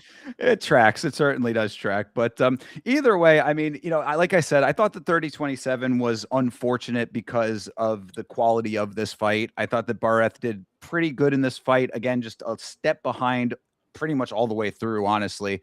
But this is how the sport is scored. So sadly, it's correct in this case. And, Garule did his thing. Whether or not you think he can continue to do his thing, that I guess goes to the greater point. Well, I think it goes back to what I was saying about Garule and not really improving the product is because, in my opinion, he probably could have finished Dan. He probably could have finished Bareth because he was letting Bareth reset too much. If Garule, he was landing some good shots. Granted, they were both landing good shots on each other, but Garule should have been able to pop him up. Okay, he's resetting. Pop him up, and then pop him up when he's trying to reset. Put the pace on him, not just be okay going 3 rounds decision where I'm going to win in the striking, but if I get cracked, I mean that's just how the game goes. I think I would just like to see more defensively sound, and of course, mixing in some stuff, bro. Like I know you mixed in the suplex, I know you went for some takedowns, and you went for that sub attempt. The sub attempt was cool, but like if the striking's going to be close, and I know 30-27, don't get me wrong, but again, this is a guy who not that great at the end of the day. I just good win. Just good win. Let me just leave it there. I mean, it's all in service of getting better. So I understand the criticism. Hopefully, he can continue to improve and, stick around for longer. He fought like his job was dependent on it. He accomplished mission number one. But as always in this sport, this is the beginning of the road. It is not the end of the road. You saved yourself from the end of the road, but that does not equal being farther down the path. You are still at the beginning now. So you got a lot to continue to use as a springboard if you let it be one. 100%. Yeah. All right. Good deal. Well, talk about springboards over here. This was something else. This is Alice Ardolian versus Pollyanna Vienna. I said, Alice starts fighting out of Orlando, brother. She pulls this off. I mean, that's a major hell yeah for me. I mean, Alice Ardolian literally pulling off a submission that has never been seen in the UFC before. I mean, I said that, we'll talk about all the elements of this fight, but just to not bury the lead here, I've only got a couple of submissions of the year on the list. This has to be on it. I mean, this is a wholly unique one to the UFC here that we just saw for the first time from Alice Ardolian of all people. I have a friend who's Romanian, and anytime Alice fights, I always let her know, like, hey, the Romanian queen is ready to fight. She's gonna do some good. She's gonna make you guys proud. And when she got this one, I was typing it out. Really did sound crazy, but it's true. Alice Ardoyan from Romania just solidified herself as the first person to get this submission in the UFC history. And it's funny because you could see in her face, like, she's just like, I did it. I fucking pulled it off. It's like, who fucking knows what I really did? She even said she saw it in a fucking Instagram video or whatever, which is pretty funny. But the intricacies to this fight are very, very cool because this was our Alice had a good first round. The second round is where, or I'm sorry, yeah, the second round is where it was getting interesting because Alice Ardoyan is in full guard. Pollyanna has her in the body triangle from bottom position, and she's got her locked up, and it's actually, she was doing, and listen, I don't say this often, she was doing one of the better jobs off her back, landing elbows and strikes that I think I've ever seen. And it was so good that she's fucking Alice up. Like, I was sitting here thinking, like, dude, if Alice don't figure this out, like, she's gonna lose the round to bottom control. It was so good. Alice was tied up in her, like, because she was squatting and her legs were all, she was in the anaconda's grip, whatever you want to say. And the ref is sitting here, Alice, come on, you got to do something. And it's like she tries to sit up, and it's like she literally can't fucking move. The one time that I would say you can't just stand up from jujitsu, I guess. I've seen plenty of people do it, but that one right there, she was legitimately stuck and actually under a decent amount of pressure from Pollyanna's guard. Elbows, strikes, and being able to hold on to Alice where she wasn't able to land anything back. I thought it was very great from Pollyanna until she decided to submit herself. I'm not saying that's exactly what she tried to do, but when you watch, and a lot of people have been quick to say this is what they learned what not to do on the first day of jujitsu. As a whatever belt, she should know that was the stupid thing to do. But I want to again, to set the record straight, what she was doing to start was very effective. She was going to win the round. So making a slip up like that, she probably thought, I'm cool. I'm flexible. I'm flexible, guys. Now, it was very stupid of her because all Alice had to do was literally just lift her leg and move her thigh on the outside of her foot and then just sit up. And it looked like it hurt a lot because Polly, it's funny because when you watch the replay, you see that it hurts immediately. And she tries, she starts striking back, like she starts punching, but then she's like, oh, fuck it. Nah, that's done, get that shit off me. But it is unfortunate because she was winning that round off her back, and then She she was. I mean, just I happened to think submit herself. Go ahead. fair. I mean, I think that maybe it's a little bit generous to say that she was like dominating off of her back because I thought that Alice was correct in saying that like why would anybody body lock from the bottom? Is because said that in the interview, and I was like, she makes a good point there. She was working off of her back for Mhm. sure. I will definitely agree with that. But it's like She could have been the champ if Mackenzie Dern, listen. fair. It might be something to that, actually. Yeah, I'll give you that. I mean, this is actually also coming off of like some decent work from our Alice in that first round. Like you said, the first round was kind of solidly hers because Pollyanna seemed surprisingly comfortable on her feet in that first round. I said that's a poor decision against Alice, who loves to do that. And Alice actually looked like she leveled her own striking up a little bit. I don't know if it's just Fusion XL in Orlando that's been helping her with all this stuff, or if she's just turning a new leaf when it comes to the sport. But she looked surprisingly competent in this fight, like beyond just the submission, obviously. But like before, I've kind of admittedly I've classed her as sort of a little bit of a novelty. She's a TikTok influencer and all that who it seemed like she was dabbling in combat sports, but she looked like a pretty solid fighter in this fight, even going into the finishing sequence. So I at least wanted to get that out there. But she gets the open water takedown, and I was like sort of surprised because Pollyanna, wants that. So I was like, it seemed like there was almost a weird like reversal of things going on here. Like Pollyanna wanted to stay on the feet, and then Alice wanted the takedown. It just was strange. But then the whole sequence that you just described happened, and yeah, Alice even says, Pollyanna basically calf sliced herself. The technical term for what happened is a capsule lock. That is the submission. I know this is a mixed martial arts promotion, but I am curious to who is the guy that they are gonna take the word for. When they get the headset and they're like, it's a capsule lock. Say it on live TV for everybody to know that that's what that is. That's a lot of balls, man, to make that call because it's a submission that nobody. We don't see this. They just had to make some shit up. He's like, it's a capsule lock. Call it, Well, brother. that's funny that you say that too, because the commentary was scrambling to try to figure out what it was. I think that Gooden said that an Indian deathlock, I think, is Oh one of the my ones he had god. called. I was like, that's a crazy sounding submission, but calf slicer, this Indian deathlock thing. The capsule lock is the official title. I don't. It's a good question though. I mean, is that the commission based? I don't know. I don't know Because it's who's. one, it's got to be one person. It's not like seven people give their opinion and they're like, all right, which one is it, guys? It's like one person says, that's what that is. Bruce, call it right now. That's what we're going with. Exactly. Yeah. So it's a good question who actually is the one that makes that call. But what I wanted to say about the setup from Alice, because a lot of people thinking that, oh, Pollyanna just did this to herself. I think that there is some validity to that perhaps.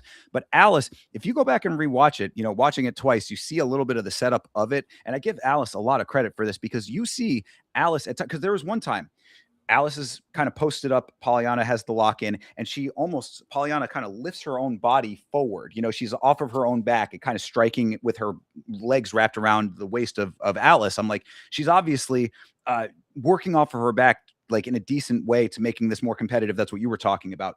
Alice, to her credit, stretches her back out and kind of flattens her back to her back, pushes her, lengthwise across the mat to set this thing up. So, I mean, like having the foot trapped and then doing that and then the pullback, this was actually a really high level setup of this, even though it was a crazy submission that who even knew if it was going to work or not. Alice just, going with her instincts to try to make it happen. I think that overall, Alice should be getting a lot of credit for this. Like in the sequence of events, she actually did a really good job to make this happen. I would like to believe that. I mean, and this is my personal opinion. Alice, whatever belt Pollyanna is, Alice just earned hers. She just got the blue belt or whatever. Like the fuck, she just takes her shit right off her. It's That's like how. it's like the That's how it rankings, should right? be. She should take the fucking belt and rip it off the gi. You Yeah. know.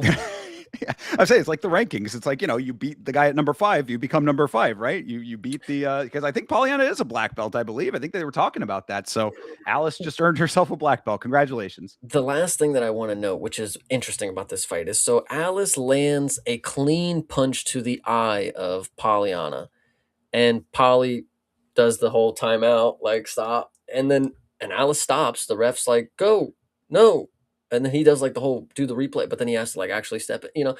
We had a lot of weird things going on, but that was the first one. She took a clean. It was probably the knuckle. It was probably like the knuckle, fair, but Alice is just a sniper, man. She gonna punch you in that face, girl. Like, damn. Yeah, and commentary said it during the main event, but super applicable here too. You are under no obligation to stop striking until that referee says stop. So, I mean, Alice, being kind of the nice girl that she is, she kind of hesitated, thinking that it might have been a poke, even though she probably knew it wasn't. So, Mhm. I mean, a little strange there, but you're right. I mean, you're not going to get saved off of these little gamesmanship things. To be fair, though, and I can say I can't say this about many other eye pokes or eye punches or whatever. Viana did start bleeding from her eye, so I mean, she's a pretty big Chad for her to just be like, "All right, fuck it, I guess they're not gonna call it." And she did stand there and try to strike with her for a second. She Pollyanna, for what it is, this was, and I talked about earlier, like a lot of these matchups weren't like the biggest names, of course, but the UFC knew what they were doing with some of these. They have Alice, who's the OnlyFans girl, and then you have Pollyanna, who's like the fucking gooner magnet or whatever. They knew that having this matchup was people were going to tune in for at least this. Let's see what we got. We got Alice and her big old fat butt. We got fucking Pollyanna and her tall legs. They go all the way up, guys. But either way, great fun time. It was an interesting way to end the fight, but I really do I really do like Alice, man. She's always been a fun fighter. She always will be for sure. Yeah, no, and again, I mean, I never thought I'd see the day where Alice Ardalian is on the submission of the year contender list, but we have never seen a capsule lock pulled off in the UFC. I think that she is certainly qualified to be there now. So I have to say, tremendous work. And like I said, too, Alice really did seem like a complete fighter going into that sequence. It's not just this from this fight. Like, I'm always a person who wants to be accurately assessing these fights and these fighters. And when you show me that you are improving in certain ways, I acknowledge that. Alice is someone I was skeptical of. I thought she looked really, really good in this fight. So I'm very happy with this performance. And Alice is on the submission of the year potentials list at the moment. So interesting times we live in. I love it. I love it too. All right. Well, I don't know if I loved this one. This was an interesting one, perhaps, but I did say Mystic Chase predicts these things. Cody Brundage, he fought Andre Petroski, and true to Chase's word, he knocked him the fuck out. It's just sometimes there's just certain fighters where uh, you know that everything, it could be the worst fight ever. They could be 30-22, but in one moment they could win the fight for the dumbest reason, of course, you know. You just described this fight. Dude, so a lot of this card, and I haven't got into it yet. I think this is where we first start seeing it. A lot of this card is people idle, standing in front of each other, looking like they're gonna punch. They're not really setting up feints. They're not really doing much. They're one person walks back, one walks forward, the other one walks to the side, the other one walks to the other way. There was not a lot of action in this first round. Let me just say this. And I had never lost hope because Cody Brundage, not the greatest. You know, he is one of the fighters of all time. But I had known that he potentially could, get Petroski into a slug match, to look, and that's not exactly what he did, but he came out in the second round with the idea that I'm actually going to punch you this time, and we're not just going to walk around the cage, And Petroski apparently had no fucking idea that he could get punched because he got fucking folded to the fucking ground, and Cody Brundage, I mean, walks away with a fucking TKO victory. I'm not surprised. That's the problem. Is Petroski has let me down so many times that getting knocked out by Brundage is something that I totally could see valid for his career. Some people are above getting knocked out by Cody Brundage. Mansour Abdul Malik. In no world was he going to let Cody Brundage be the guy that takes him out. But Andre Petroski, from what I've seen from him, yeah, Cody Brundage is the exact type of dude that would fucking walk in and fucking knock him out. No, Like, yeah, dude, you're exactly right, and that's why this was such a coin flip too. Is because Cody Brundage has also let me down in tremendous ways too. So it's like it could have been the opposite. Like I could have seen, in the multiverse, there are a number of versions of this where it goes the opposite way, and it's the same exact conversation about it. You know what I mean? Like Petroski could have been the one that got on the up. He just wasn't. So, I said exactly what you said. It was a slow start to this fight, point fighting each way, just a lot of stalking, as you were saying. We're going to go over here, we're going to go over here. And then I thought it was very funny. Cody Brundage gets silly. He jumps the gilly. It went nowhere. He lets Petroski get top control because of it. I'm like, galaxy brain maneuvers. This is the exact fight we're in for. This is what we expected. And then round two, Cody just catches him with the left hook. I'm like, yeah, sure, of course. Why not that be the case, you know, I know I've talked about him on maybe every episode since I've seen him fight and win, of course. But I think there's a new type of fighter, right? We have the McKinneys, right? The finishers, the guys who whatever. Wes Schultz really is somebody who is a pioneer in this game, really. Because Cody Brundage, I mean, he must have learned something where you do everything wrong. You do nothing right because when they expect you to do the wrong thing the next round, it's like I've got you right where I want you. Right. Well, when we zig, you zag, So like I truly believe that Cody Brundage is, and it's not even just like Wes Schultz in his post fight speech. He's like, I just don't listen. That's why I'm here. I get it. I get it. So some fighters, they could have a coach, they could have a whole corner. It does not matter. They are in the fight them for themselves, and they are going to do whatever the fuck they want. And Cody Brundage just happens to decide that he punches people randomly when he's a fucking good wrestler who magically gets taken down by everybody. I don't get it. Like, I don't get it. Yeah, I mean, he himself, I had it in the notes. This is a quote from Cody Brundage in his interview. 16th fight in the UFC. I've been here for 5 years and I'm still figuring this shit out. I said, yes, Cody, we know. Yeah, exactly. I mean, it's in typical Wes Schultz 2.0 fashion. Yes, learning is not our thing. We don't learn. That's why we are in the cage, guys. Come on, get And with well, it. and look, to his credit though, when he did get the left hook, Tyone gave Petrosky a lot of time to get back into this fight, and he just didn't. So, I mean, I got to give Cody Brundage that credit because my whole note coming into this fight was for whatever reason, again, 16th fight. DC even said during the interview, he's like, you just fought recently, or you fight very often. It's like almost to his detriment, it seemed. But in this time, unlike in the Dante Johnson fight, he actually had the stamina and the wherewithal and the all of the elements necessary. Granted, not a lot happened in that first round, so there was nothing to take the cardio away. But when the time to finish the fight came, Cody Brundage did in fact finish it. So credit where credit is due. Yeah, I think it's interesting. It's like this dude, for no reason at all, has some sort of it is a little bit of aura. For there is something special about a fighter who can make any fighter, and this is anybody that goes in there with him, he can make them fight a different way than they're normally doing it. He can fuck some shit up, and that's all you really need out of a fighter sometimes is when you have great fighters who are going to be great later on, but you have somebody like Cody Brundage who could be thrown in the mix against them. He could show the holes in the game very early on because he will just do something that makes no absolute sense, and the other person has to rely on instincts only. It's like, what the fuck am I supposed to do in this moment?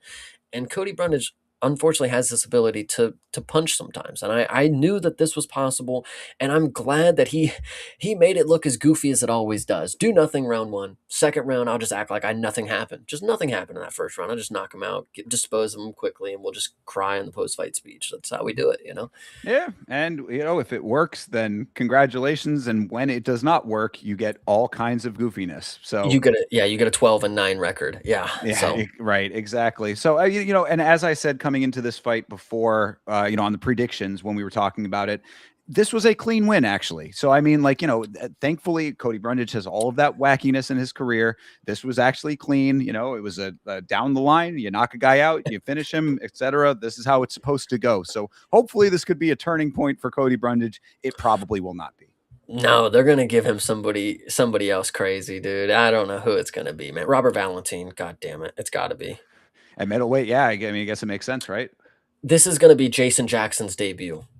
Nice. Okay, I like it. Love to see it if that happens. There you go. We'll see. That could be an interesting fight in the making. They always are with Cody Brundage, except for this one. I actually think it's welterweight that he is. This is middleweight, but either way, you get the point. Something like Sure. that.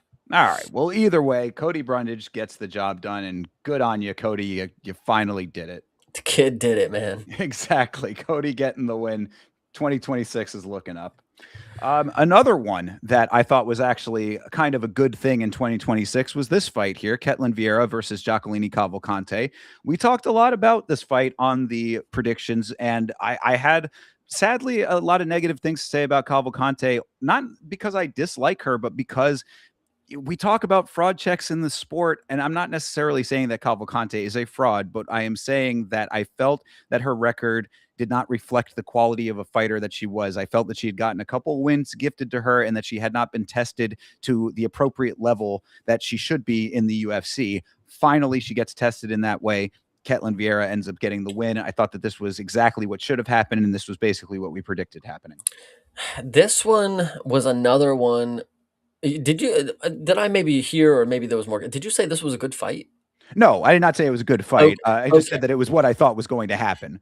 Okay, yeah, because this was another one where you have just idle stance switching and walking forward, not too much going on. Ketlin Vieira, she went in a post fight speech and she was like, I wanted to show that I'm a boxer, and I give it to you. You were striking, you were walking forward and not shooting as many takedowns. But I wouldn't sit here and be like, damn, she was fucking boxing the bloody head off. It wasn't crazy. It was not a crazy performance, but Cavalcante wasn't doing anything. Well, That's the key. those two things. One, I did want to at least acknowledge that I thought that Vieira, when it came to the striking, her biggest asset and where I thought she actually did pretty well was in the counter striking. I thought that she actually returned fire very well off of Cavalcante, who was not firing all that much to begin with. So even though it could have been a more competitive exchange if Cavalcante was giving her more, I wanted to acknowledge that Vieira, who is primarily a wrestler grappler, did have enough of the competency to use her counter striking to her advantage, because I think that's what set her apart in this fight. I did not hate this fight. I want to say just like, to be 100% honest, I know it was not the greatest fight, but I thought that for what Vieira was trying to do, which I always do not like when people go against their skill set to prove something to the world, I thought that at least if it was going to happen in a fight like this, she accomplished that mission. For it is what it is. We knew Vieira before this is not the glitz and glamour. She's not coming out here to make a spectacle. She has a consistent game. She can implement her game against many different people because she's more of the imposing figure in those fights. They normally have to conform to her game. She walks in, walks down the striker, and makes it really look easy. And it's not like it was like, oh, she whooped her. I mean, it was a close fight because neither of them were really taking it away. But Vieira really showed why she's been at the top of this division and why she is a good test for a lot of people who think that they're gonna be on their way to the belt at some point. Because again, that belt is fucking tied up. So for right now, just go through fucking Vieira. Just see if you can beat her because she's obviously not the greatest. But if you can beat her, I'll take it. I'll take it. Yeah, no, absolutely. And I mean, as I said about Cavalcante, this was the test at the higher level that we needed to see. And I was not confident that she was going to pass it. And this is exactly what you get. Her point fighting style could not keep up with Vieira, which is like, again, it's not even like she made it that I mean, at least in the first round, I thought Vieira was giving Cavalcante way too much respect. She made it a little bit dirtier in the later rounds, and that worked to her advantage. But earlier on, I mean, like, she was having minimal success, but so was Cavalcante having minimal success. And that throughout the course of this thing really proved to me, at least, that Cavalcante is a little bit one-dimensional. There were no adjustments throughout this fight until the very, very end when she turned up a little bit, but it was too little too late at that point. And also terrible cornering for Cavalcante as well. They told her to be more measured in that third round.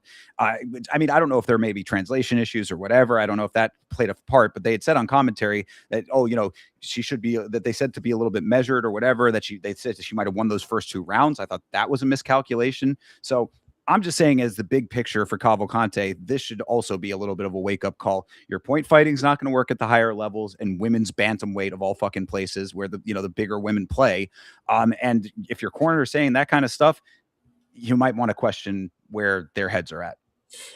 Portugal, man, what can you say? I mean, for somebody who wants to represent the region and probably have a team from that region or that also represents the region, I mean, there's a reason they're not the biggest in the sport. You gotta have a proven system first.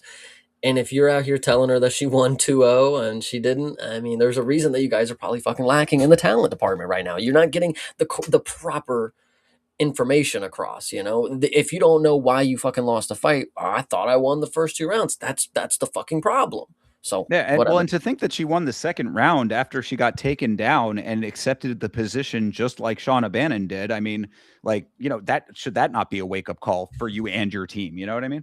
Yeah, So whatever, man. Cavalcante, we always knew, she wasn't really all that, but it's unfortunate because Portugal would be nice for them to. I mean, she is a top ranked competitor, of course. She's doing the region well, but at the top of the game, I mean, she doesn't look like she has the answers for all facets of the game, of course. And against Vieira, her striking should have been able to shine against somebody like her.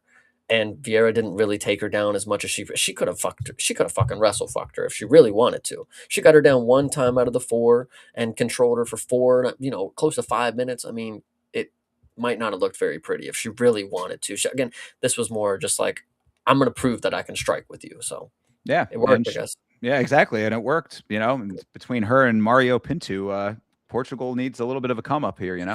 Yeah, yeah. All right. Manel Well, Cap, he'll come back soon. true. Yeah, yeah. Gets Horiguchi. Ha. All right. Well, next up on the docket here, this is Tommy Gant versus Artur Minev. Tommy Gant certainly won this fight, but it was a little bit of an odd one before that. I thought this was a lot of clinching in this fight, most of which came from Tommy Gant.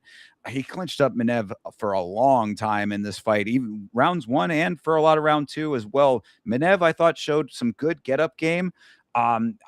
Really, a lot of this fight was DC's wet dream with all of this wrestling, I thought.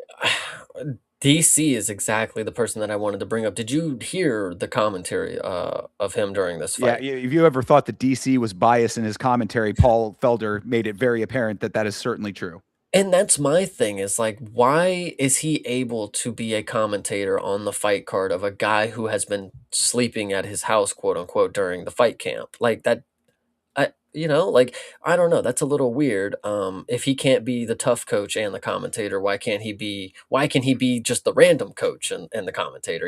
I don't know. It's kind of weird. But what I will say is this fight I can't really tell you too much that I remember from it, but Artur Minev, I remember being a little impressed with him. For somebody who stepped into this 7-0, risked his undefeated record on short notice for the biggest opportunity in his career, for what it's worth, I think that he'll be fine. I think he'll be okay where he's at. He might even be a featherweight because he stepped up on short notice, so he might have just been able to make lightweight. Who knows? I think he might have something left for us to see. Tommy Gant, on the other hand, yeah, I mean, he got the TKO after a while, but brother, 17 takedown attempts is fucking crazy on a dude on short notice. I mean, I get you're a wrestler, but I would have liked to see, because what I was thinking is like, I personally thought the TKO was the call because DC is going to know, like, you're a wrestler. If you're with DC, he knows how to build a legacy. You got to come in here and establish that you are a force on the feet. You can't just sub everybody because then they're not going to take you serious on the feet. If you come in here and you establish that you're somewhat of a competent striker or you can actually finish people with your strikes, it's going to help you in the long run. So I'm glad that it ended up that way. But Tommy Gant didn't necessarily make me think that he's the next lightweight up just yet. Of course, I don't. I with short notice bouts like these, it's always kind of weird because we'll talk about one here in a little bit where it could literally be the guy off the street and he looks like shit and the other guy looks like fucking shit as well, or it could be a guy who's from a regional promotion who's really good and he doesn't look very bad, but then you also have a guy who doesn't maybe perform at the highest level he could. Like it too many things could be factors when it comes to fights that are just thrown together like this. So I want to say Tommy Gant has stuff left to prove in my eyes, but he got the win. They got him the TKO. I feel like it probably could have been stopped a lot earlier than it was. They gave Manev a pretty good amount of time to try to work through that, but yeah, he was done. Yeah, this is definitely one of those Contender Series 2.0 fights for sure, based on the dynamics as you just laid out, being short notice, being guys who are not in the promotion already kind of thing.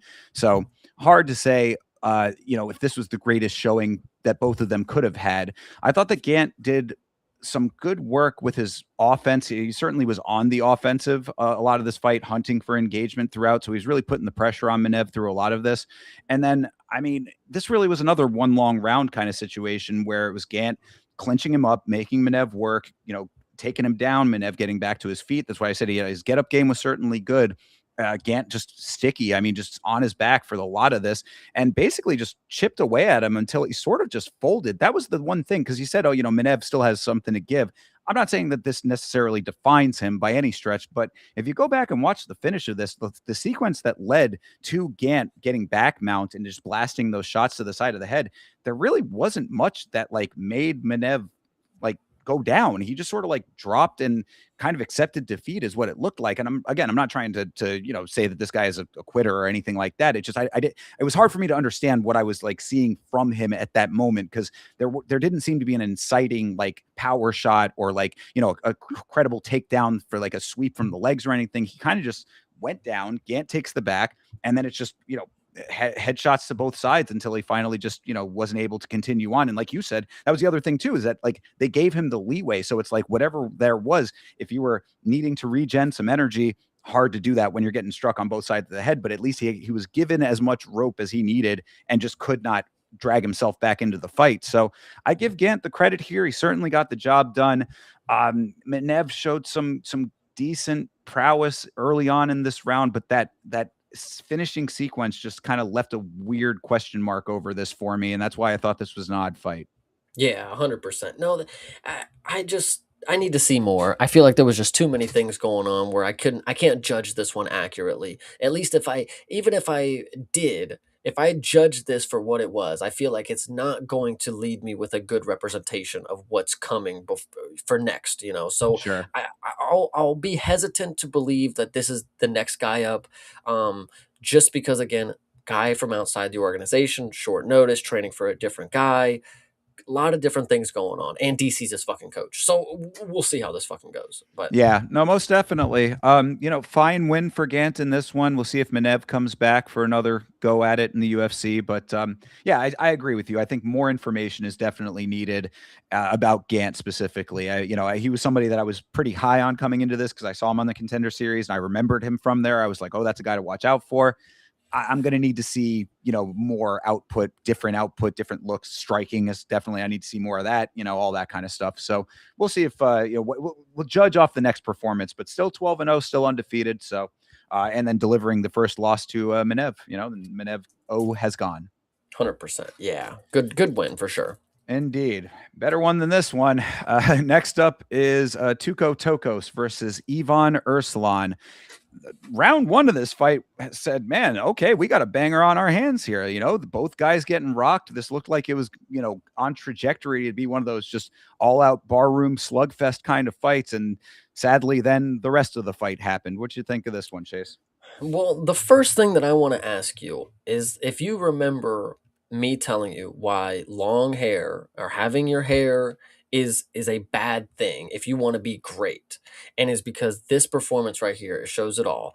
Tuco Tucos cannot. He came in with a fresh new look. You know, he got drippy for this look. You know, but he couldn't keep his fucking hands out of his hair. He has to keep fucking flipping it out. He has to keep fucking flipping it. He has to try to do all this while he's evading punches. It's like, brother, how about you punch him instead of doing your hand can you just if you need to move your hand, how about you just fucking throw it forward? You know, this fight, you know, the first round, sure, I'll give it to you. I was thinking as well, this might be fine.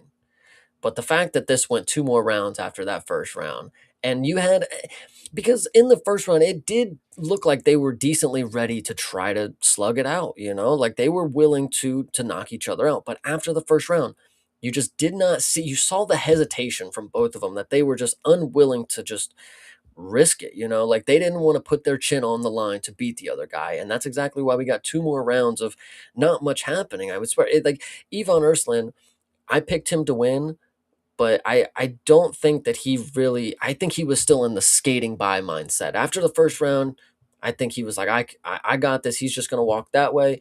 I'm going to walk towards him, but I'm not really going to try to step in there and kill this guy. You know, I just didn't see it. I mean, it could have been that. I think that both of them put a lot out in that first round. I think that Urslan Fair. did not expect to get the level of comeback from Tokos that he got, because I mean he rocked him pretty clean, and it looked like Tokos might have been going out in that first round, but Tokos somehow ends up regenning at least a little bit of energy, or not even regenning, but just digging deep for a little that was in there. Because he was wobbled when he was striking back, and then ends up, coming back and wobbling Urslan a little bit towards the end of that round. So I think that Tokos was definitely gassed after round one. I mean, round two, he comes in already gassed. 2 minutes in, he's dead bugging on his back after a failed takedown attempt. I'm like, oh, this is terrible body language. This is not looking good. So Urslan might have been skating by a little bit off of the knowledge that his opponent was, less cardio ready than he was, because he did do a lot of lay and pray in this fight, man. I mean, he was laying on top of Tokos for a lot of the second and third. Mhm. So, I mean, that does kind of track, but I think that both of these guys just are not really like 3-round fighters, to be perfectly honest, is what it seems like. And because of that, they just did not have enough in the tank in the big picture to make it the fight that they had in the first round throughout all three. No, I definitely agree with that one. That's why I feel like it was unfortunate that they weren't really, didn't really feel like they were willing to just, you know, go for it. You know, the last of my energy, I'm just going to go for it, and whatever happens, happens. And normally at the bigger weights, that's what you're really expecting. Like, all right, shit hit the fan. Now just slug it out, you know? Like, we don't want to see you wrestle for 15 fucking minutes because you're just fucking blobby and sweaty. And even Urslan laid up against him against the fucking cage, and the ref didn't do any of this little clap and shit. Didn't even try to get him to fucking go. He just let him fucking do it because it's the Apex and the crowd's not on his fucking ass. You know, it it's unfortunate that this is the win that Ivan Urslan got, but it is what he got, the dub, man. Whatever it is, you know, at the end of the day, it is what it is. Yeah, I mean, this is about the fight I was expecting out of these two. I mean, this was another one on the predictions that I was saying, like, I hate this fight, and it kind of turned out exactly as I was expecting it to, except Urslan won instead of Tokos. So, whatever, I'm not mad at not being correct about the prediction at all based on what we saw in this fight. You know, this is one that was a coin toss in my mind. Urslan gets the job done, quote unquote. Fine, whatever. I'll take that. Only other note I had about this was I thought it was kind of funny in the post fight when Urslan said, you know, this is a very important fight to me. You know, my wife back home is pregnant with our third child, and DC said, "Y'all are having triplets." No, no, DC, they're having the third. You know, no, yeah. Yeah, as you would think he's never been on planet Earth sometimes, you It's know? yeah, he's got a just a funny way that his mind works, and you know, I find it endearing and funny. I know a lot of people hate it, but that was just a little moment of levity after this otherwise, you know, not great fight. We're bringing on our 8th kid into this world. Holy shit! Octoplet, She's having 8 of them? you married Jesus. the Octomom? Yeah, Jesus Good lord. Christ, yeah. Either way, so that was that. Yeah, and you know, you did say about Tokos's hair. I mean, he does have a good head of hair, and I thought that John Gooden on broadcast made a good point. It's almost disrespectful to have that good a head of hair and then shave it all off and then regrow it. If you're gonna go shaved head and have a good head of hair, no problem, but you got to stay with it, and he did Mhm. not. So Yeah. you Mm. reap the benefits of that and the other way as well. True.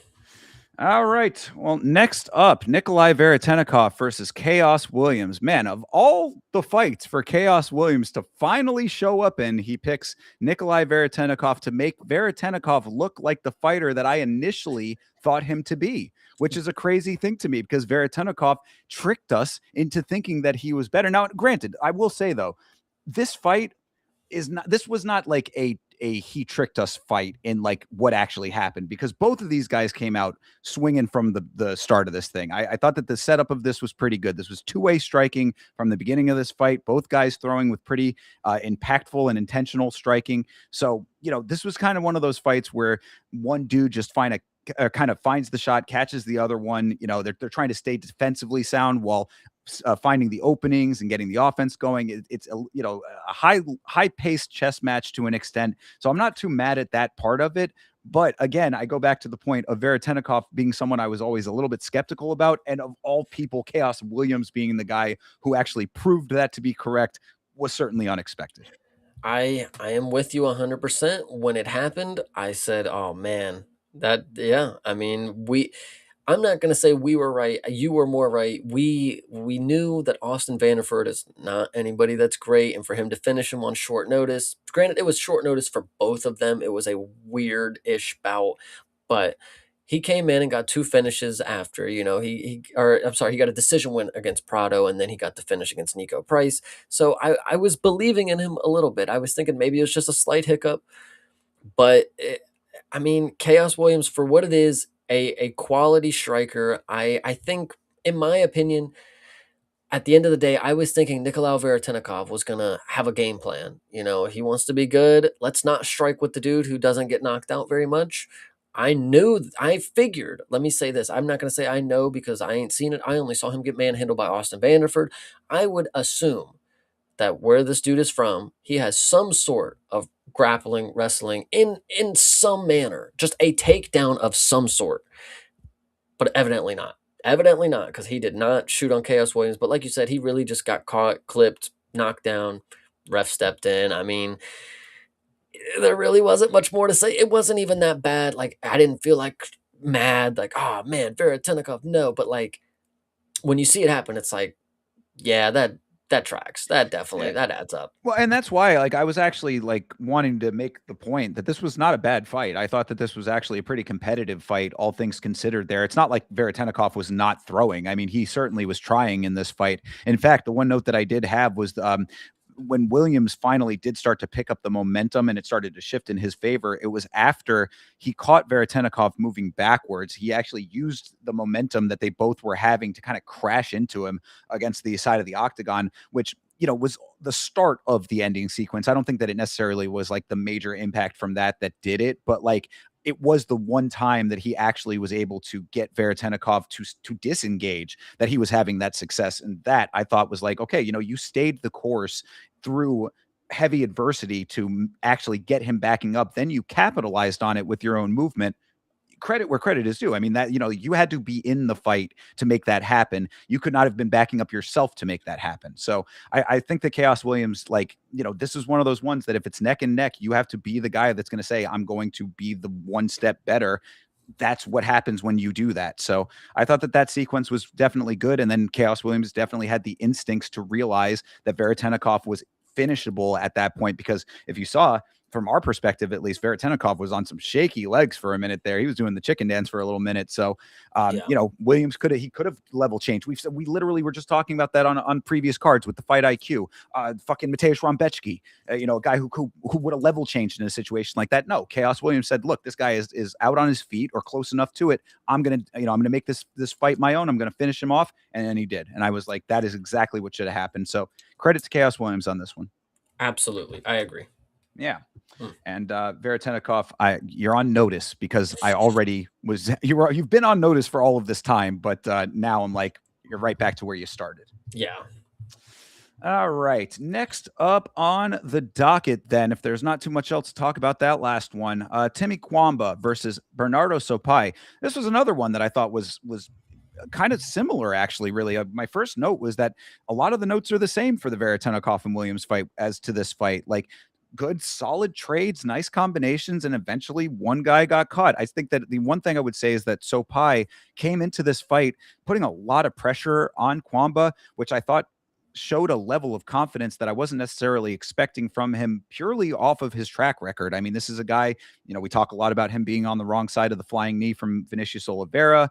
Lost another fight in there as well. I mean, like, if your self-confidence is shaken like that, sometimes these guys might play it a little bit closer to the vest, but he really went in there and said, I'm going to pressure Kwamba and make him actually have to stand with me. And he certainly achieved that until he finally got the finish. So this one's interesting because this is where I was facing a lot of my issues on Paramount. This is where the optimizing my playback was happening. So I didn't get to experience majority of this live, but I am very happy to say that when I rewatched this, I have a little bit more respect for Timmy, and I picked Timmy, and I was very happy of what I'd seen of him at bantamweight, and knowing from what I had glimpsed in the live moment, is like, all right, he got dropped, he got clipped, and he got submitted. Damn, that's harsh to see. But in all honesty, like you were saying, he wasn't looking horrible. He was fine. He was in there. He was in the fight. Sopai, he's fast. He's got power clearly and confidence, and he can switch stances. So he was doing a lot of good stuff here that Timmy, it just wasn't his night, and it's unfortunate because he did get clipped and he did get choked out or whatever. He got out of the sub in the first round at the end of the bell. He was able to get saved by the bell there. Second round, it was just really them shots, and he landed a lot. This is another fight where the referee gave him fucking a million seconds to fucking fight back, but they'll stop anything on the first fucking jab and other situations. But Sopai, I truly believe that the ref, they were trying to get Timmy to be able to win this late, because the amount of strikes that Sopai was landing on that ground sequence. I mean, for him not to have gassed out is pretty insane, because he Oh, yeah. threw every little short strike that he had in his arsenal. He threw it on the ground, and Timmy just didn't have enough. Eventually taps out, and really great performance from Bernardo, because he was the favorite coming into this, and for a record in the UFC, that's not necessarily someone that I would say is the heavy favorite or anything. Vegas clearly knew something that I didn't, because I thought Timmy was a fucking steal here, man. No, Damn. I agree. I mean, yeah, you talk about the work on the ground after the left hook connected. He looked like a man possessed with those hammer fists. Like, you talk about hand speed. I mean, like, it looked like they sped up the tape when he was landing Yeah. those shots. It was just, I mean, Donkey Kong is an understatement, just banging away. I said the ref could have stopped it during that ground and pound as well. I don't know if that was as you described, but the ground and pound wasn't working, so Sapai transitioned to the sub, and that worked for him just as well. You're right. It is odd how some referees will allow that for a lot longer than other ones. It is at their discretion, whatever the case may be, the reasoning behind it. But it was impressive. I mean, again, another thing that, like you said, Sopai impressed me in this fight after kind of a rocky road in the organization, and that is also coming after round one where he almost finished the fight with the rear naked choke too. So I mean, this was an overall very good performance for him against Akwamba, who I also thought was a steal. I mean, we both picked the same on this fight.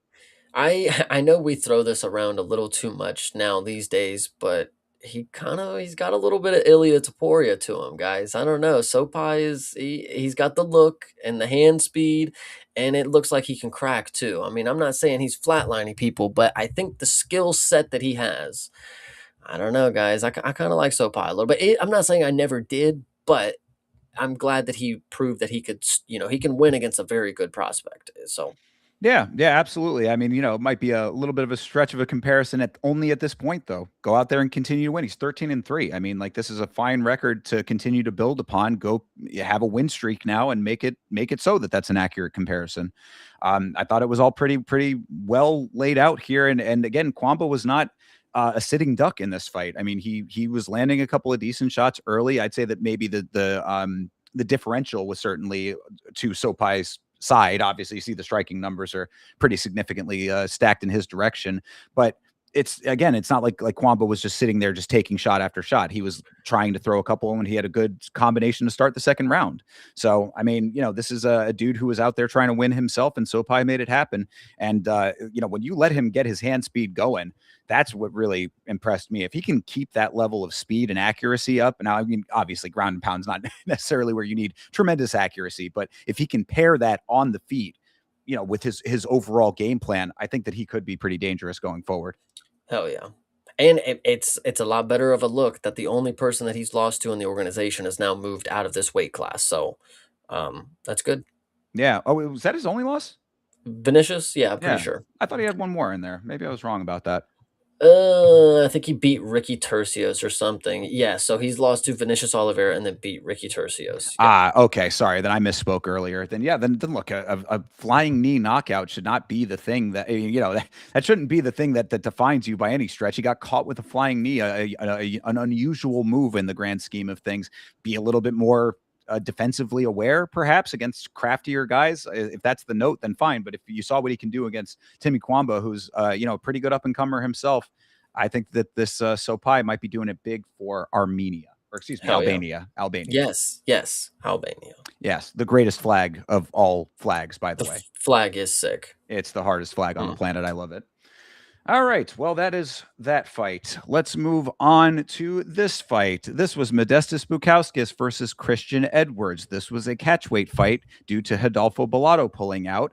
And I said this guy, Modestas Bukauskas, really went to split decision with a random debuting fighter on short notice. However, this should not have been a split decision. I think that this was a little bit ridiculous that this was a split decision in the first place. I agree split decision is very, very generous. I agree that Modestas is probably one of my least favorite fighters because of shit like this. I had people genuinely saying that Christian Edwards is he's good. He's good. I mean, he can compete at this level. Like What were they basing it on? this fight right here, brother. Oh, they were basing, so they saw this fight and said Christian Edwards looked really good in this fight. He should be a guy to keep your eye on.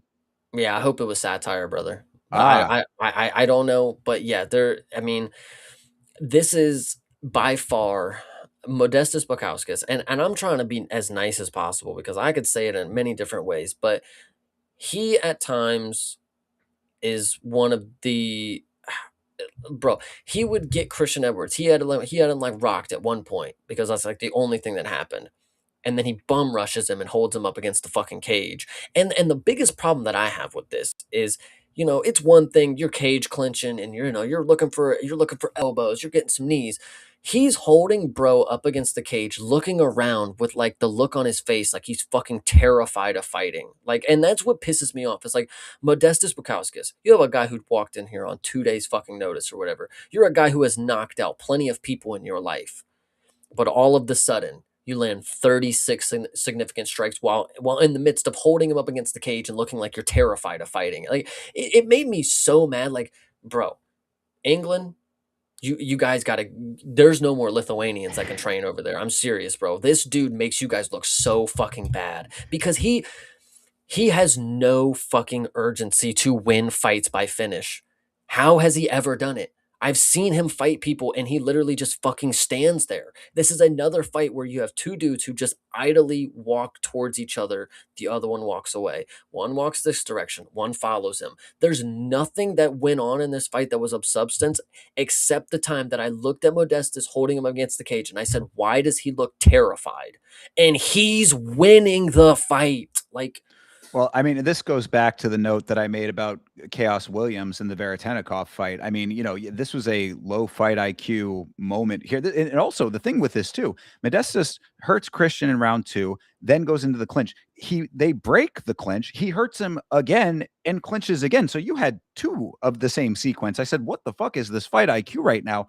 Then DC asks him about it in the interview, and Modestus is like, yeah, just sometimes things happen in a fight. That was a mistake on my part. Brother, you are 20-7 now. You have fought many, many times. You were, again, I bring it up often because it's really like aging very poorly at this point. You were my most improved fighter or a biggest stock raise of the year on our wrap up show last year.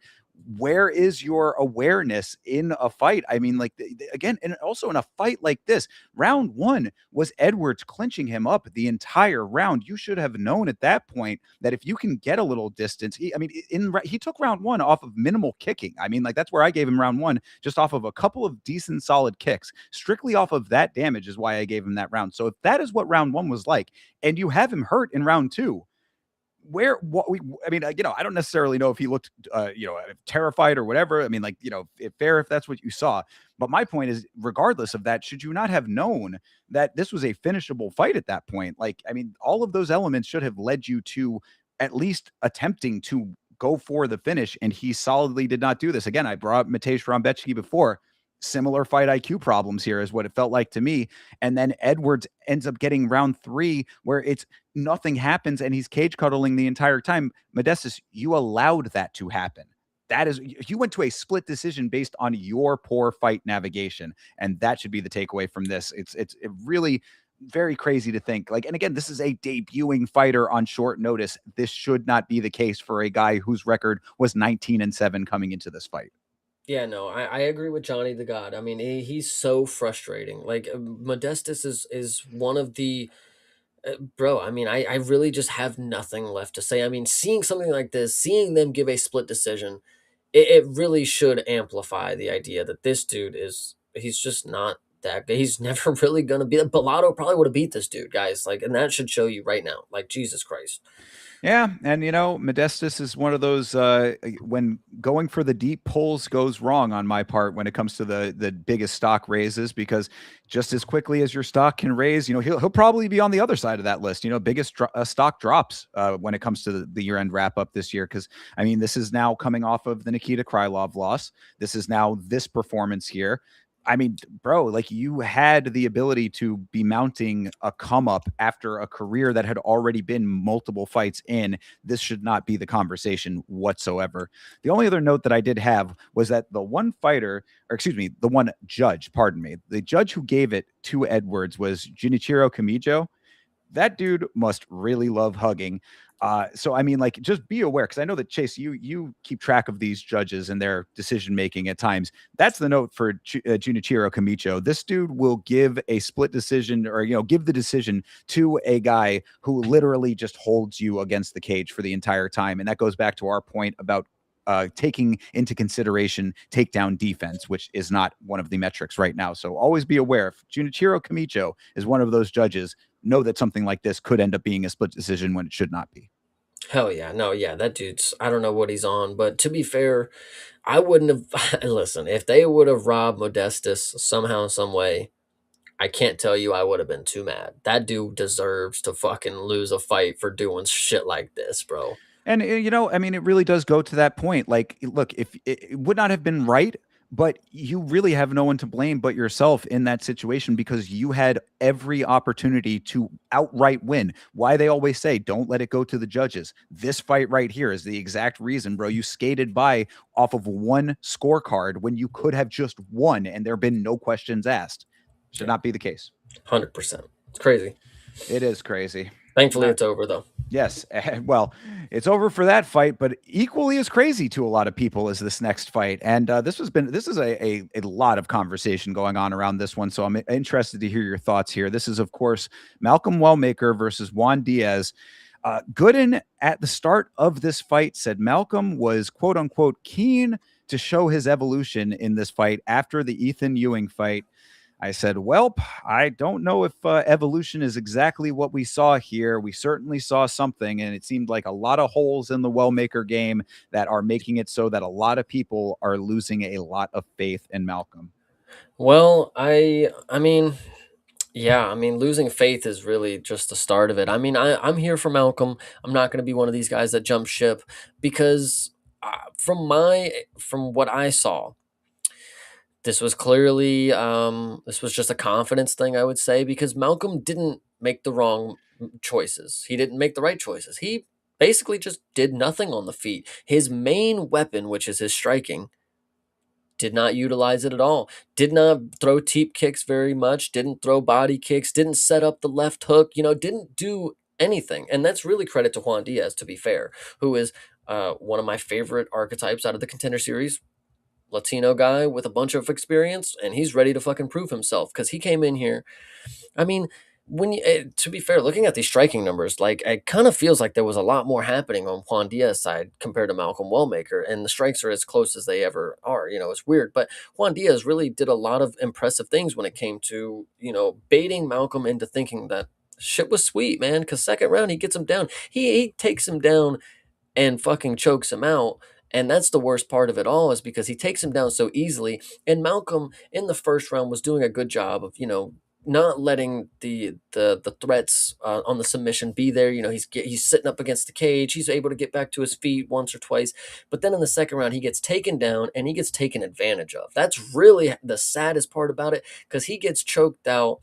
And this is the worst part. It's like he just tapped. I mean, it wasn't like he tried to get out of it, but once he knew he couldn't, I mean, that was it for Malcolm Wellmaker, man. I feel bad for saying it, but like it was really not that crazy of a performance from Juan Diaz. I mean, it was very textbook for somebody who has a lot of experience, who knew that they had a big opportunity on their hand, and to get him a submission win, I mean, that's really big. But I think this is more on Malcolm Wellmaker not doing anything that would lead you to believe that he was going to win the fight. But the thing is like he always had that opportunity. Like, oh, if he lands that left hook, then the fight can change. But if he's not throwing out the hook, I mean, nothing's changing. Shit, Yeah, man. got to be in Fuck. it to win it. Yeah, no, that was the big overarching note is just Wellmaker seemed very hesitant to throw throughout this entire fight.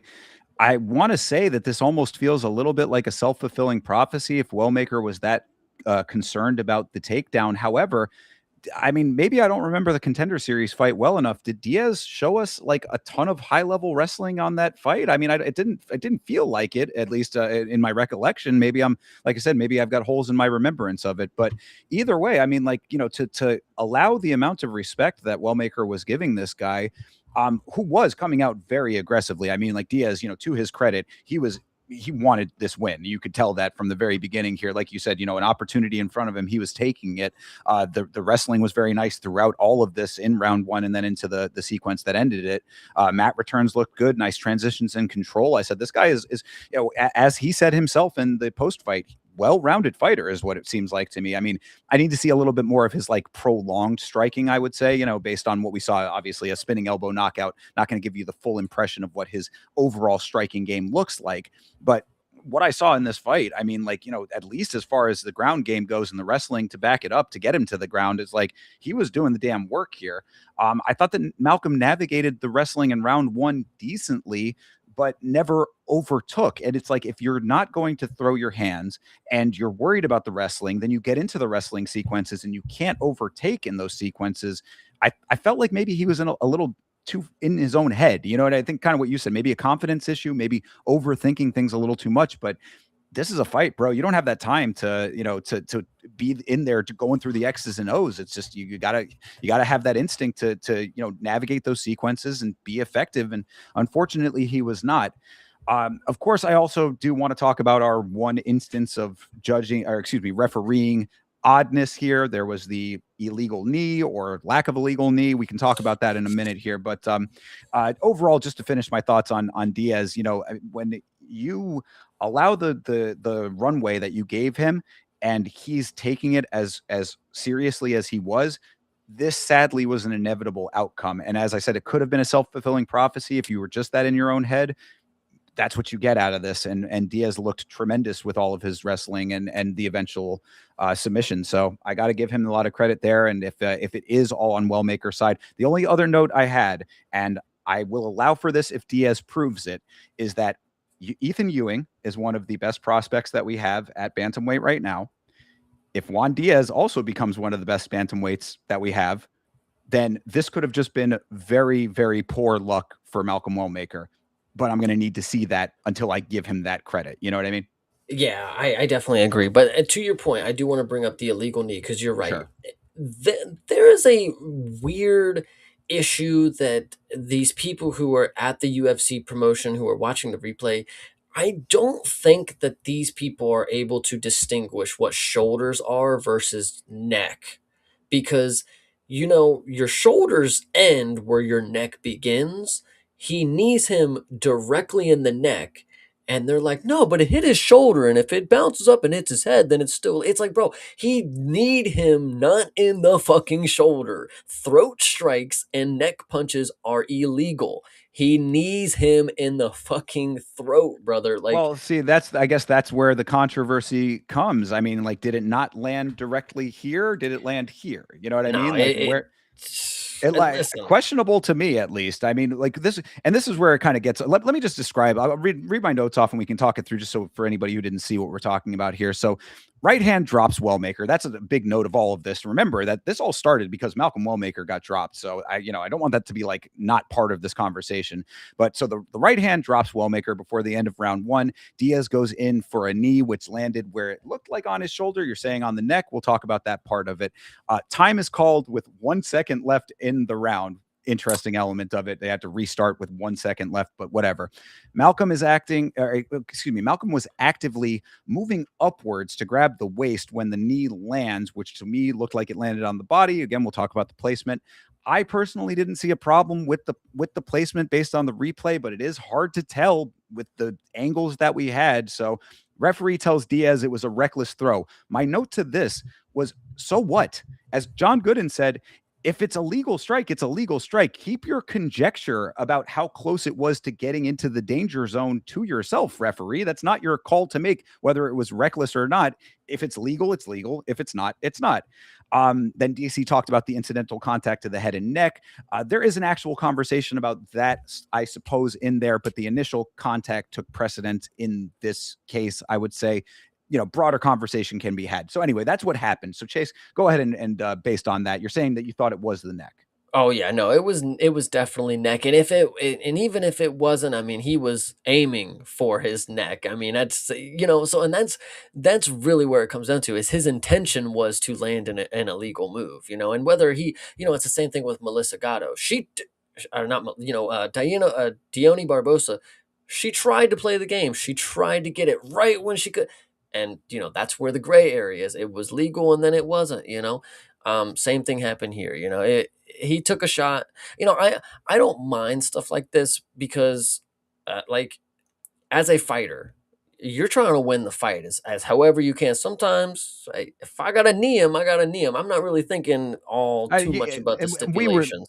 yeah, we were literally just talking about Diaz being so locked in this fight that it's Yeah, like, he was just kind of in the zone. So, I mean, like, and does it excuse an illegal strike? No, it does not, of course. But I'm just saying, like, at least the understanding of that is certainly, I get that.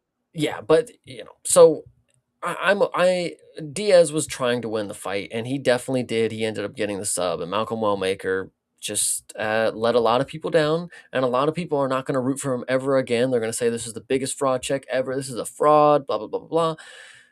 But I'm here to say, guys, Malcolm Wellmaker, I'll believe in him until the day I die. God damn it, let's do it. No, look, I also want to believe in Malcolm Wellmaker, but I think that this fight here needs, I've been saying wake up call a whole lot on this episode. This possibly the biggest of them all. It's like, brother, like, you know that there is something that you need to work on. Power is not an issue for you, Malcolm. We know that you have Mm, knockout power in your hands.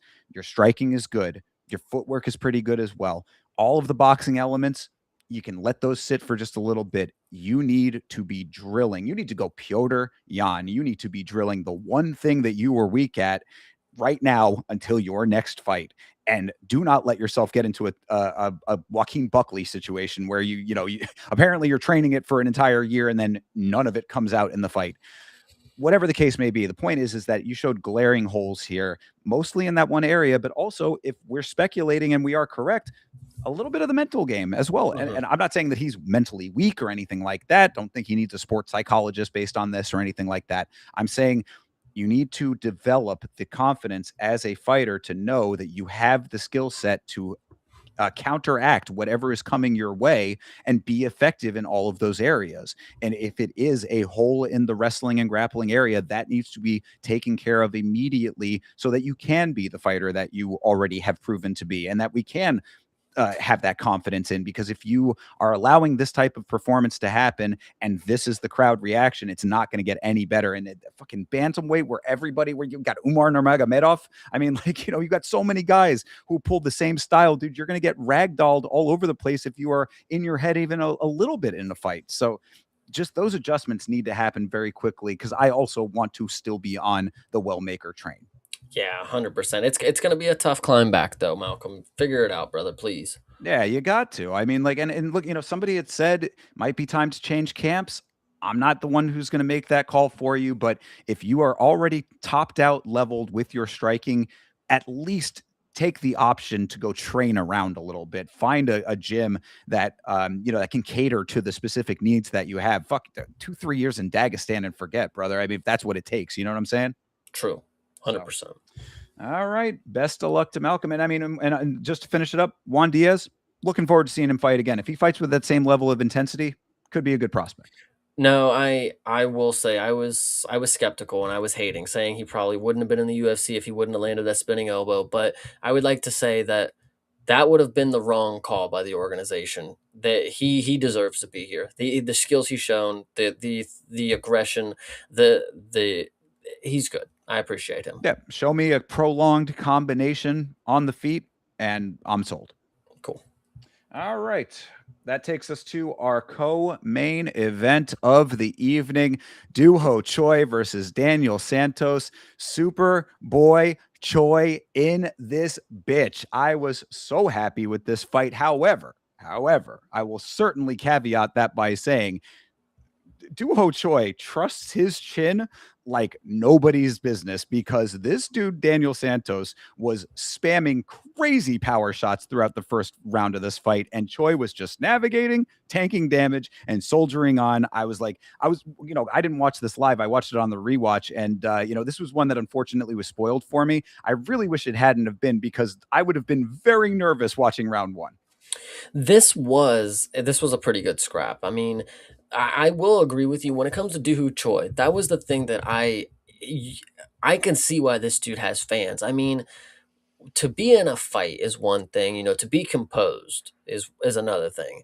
But to just look like you are just having bro, he's just in there. He's just having a good time. Like he did, like you said, he was in the military, correct? Yes, he had been conscripted to the military. That took him out of competition for a while. I believe it. This dude, he carries himself like a guy who really he just doesn't have shit to lose, Like, and it's not like in a bad way, like he's at the rock bottom. It's like he's content with where he's at. He just loves to fight. He just wants to be here and have a good time. And you're right. He trusts his chin a lot. Daniel Santos, I mean, fuck, this guy threw about 17 wheel kicks that did not come close to landing to Doohoo Choi's chin. But thankfully, he didn't have to test his chin against those ones. But this was I mean, it says it made it to round 2, but this was just a this was one long encounter from what it felt like. You know, these dudes went for it. Dooho Choi striking is as crisp as they come. I mean, I would hate to have a gun jam and this dude is walking up on me in the fucking like, brother, oh my goodness, you know. So like he really did showcase very, very lethal striking, very effective striking, mixing up, going to the body. I mean, obviously the way that he finished with the body shot right to the liver, you heard this big old thud, and it sat Santos down. But the thing is the when you watch Dooho Choi and you are understanding of the type of fighter that he is like you said, he trusts his chin just way too much. If Daniel Santos was maybe a step above where he is, where he wasn't the type of fighter that just threw everything, and by everything, I mean all of the shots that are unlikely and improbable. He throws all of those out in the first round to where he has nothing left in the second round except the technical stuff that he maybe has, but it just doesn't work because he's so fucking tired. You know, Dooho Choi just, I mean, he just gracefully picked him apart, really. And at the end of the day, you know, those that last combination, you know, that sat him down with the body shot it was crazy. Dude Choi is really fun, man. I really appreciate this guy. Yeah, he's one of my favorites for a reason. I said that, DC was correct, like you alluded to. There was no way that Santos wouldn't gas throwing the way he was throwing. I mean, like you said too, I mean, really a lot of the unprobable shots were the ones that he just was very content to keep going back to. I was like, it's certainly fun to look at, but as far as actual like being able to make that last for 3 rounds, there was no way that that was going to happen. Took round 1 definitively, though. I mean, the amount of power and the volume of his striking would have overwhelmed and defeated a lesser fighter very easily. So that, again, credit to Dooho Choi there. Of course, round 2, certainly gas. I'd say that that's the only differentiation between the rounds. You say, this is like a long sequence, but that break, he came out with a little bit of pop in the very, very beginning, like the first combination that he threw Santos in that second round. But after that, it was slowing down significantly, going into the clinch to try to regen a little bit. Choi, he navigates all of that. He's a pro with that shit. So Choi basically incrementally made his way into this fight. I felt, I mean, like he had some nice precision striking early, but so there was so much volume coming at him that it was like just navigating all of that to get himself through it. But then over time, especially after Santos started to slow down, he just chipped away. And then, like you said, body shot knockout. You see it from kicks, you see it from knees. You rarely see it from the hands at the UFC level, but that is the power of Dooho Choi. And again, like I said, one of my favorites for a reason. My only note is please don't disappear again, Dooho Choi. Please be active, my guy. Like, come back and stay back, dude, because I love watching this guy fight. Yeah, no, listen, he's fun, and I can see why. He's a Hall of Famer, of course. So I appreciate him. Listen, I've said this before. Korean guys, when they're strikers, which majority of them they are, they fight like it's nobody's business. They are fighting like they are literally going to die after the fight. And if they don't fight their hardest, then they don't get to go to the good place. I don't know, but these guys are doing some great stuff out there. And Dooho Choi is just another one that I get to add to the list. And we literally have a dude who his nickname is Yu Jitsu, Su Young Yu, True. who does not use any jujitsu. He literally True. is just a striker who has an incongruous nickname because he loves to strike so much. So yeah, Korean strikers definitely in sort of a world of their own at times. And I say that Dooho Choi is kind of a pioneer of it to an extent because he was one of the earlier ones doing it. And like you said, Hall of Famer off of it. The only other last note that I have is that he called out Patricio Pitbull. I thought that that was a little bit of a weak call out, but Mm. if he wants to go out and annihilate Pitbull, I'd be certainly happy to see that. You know, he must know something that we don't, because that's kind of, I mean, he is upper in the ranks, yes, but for Dooho Choi to call him out specifically, that kind of seems like he knows something we don't, you know? Maybe there's some beef somehow, some way. Could be, or just know that like the volume that he possesses. If like, I mean, because Pitbull is not going to put that pace on him whatsoever. So if he thinks, okay, I can just come out here and have my incremental increase of volume throughout the fight, and maybe just kind of walk my way into the rankings, then so be it, right? I mean, where's Pitbull at this point? Probably like 10 or Uh, something. yeah, probably. Somewhere in that range. I was gonna say the unfortunate thing is that Cub Swanson retired, man. We could have got the rematch. Like, damn.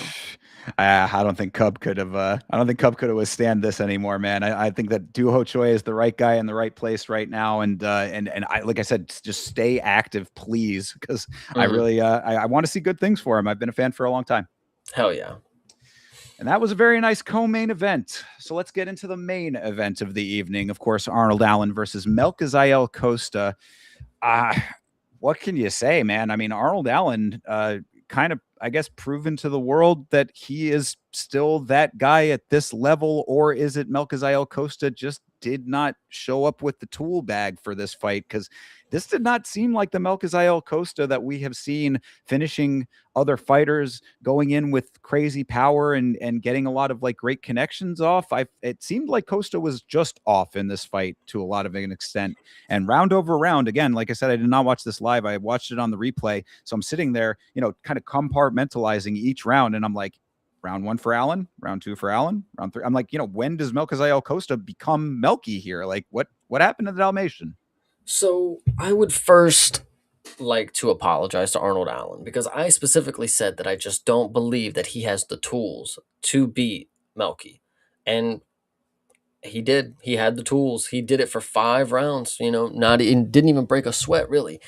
There's one main, and I'm not trying to use this as a thing to take away from Arnold Allen because I personally don't southpaw orthodox. I don't really take too much into account of that stuff. But if you are one of these people, Melky, the other loss that he has in the UFC, he lost to Steve Garcia, who is a southpaw, I'm pretty sure, and got knocked out by him. Arnold Allen is a southpaw, and none of the shots that Melky was landing on any of his other opponents who were not southpaws did not land this time. If you actually remember the way that he landed the kick on Dan Ige is he spun the opposite direction to catch Dan Ige blocking this way, and he kicks him right this way. He whiffed all the kicks this time because Arnold Allen's on the opposite side of him. All he has to do is just step this way. Like it is very unfortunate that Melky didn't look like he had the way to beat Arnold Allen this night. But what I will say is that I never lost hope, and it never in my mind I never truly believed that Melky couldn't win until the end. He was doing things that I think just weren't working tonight, but I think in any other instance, some of these things they could have worked. So, for instance, because he was having moments where he was starting to build a comeback, and then Arnold will just take him down. Like he was having moments. There was this one specific moment. Um, uh, at the end of the fight specifically, there was like fucking 5 seconds left, and Melky rolls over and tries to get like a fucking toe hold or something. I was still believing that something was possible even at that point, but there was in the fourth and fifth round, Melky was getting to his back and he's laying there, and Arnold is kicking his legs or whatever. Melky is doing this kick, right? So as soon as Arnold is gonna plant on one foot and try to kick him, Melky puts both of his feet forward and tries to like kick his foot from under him.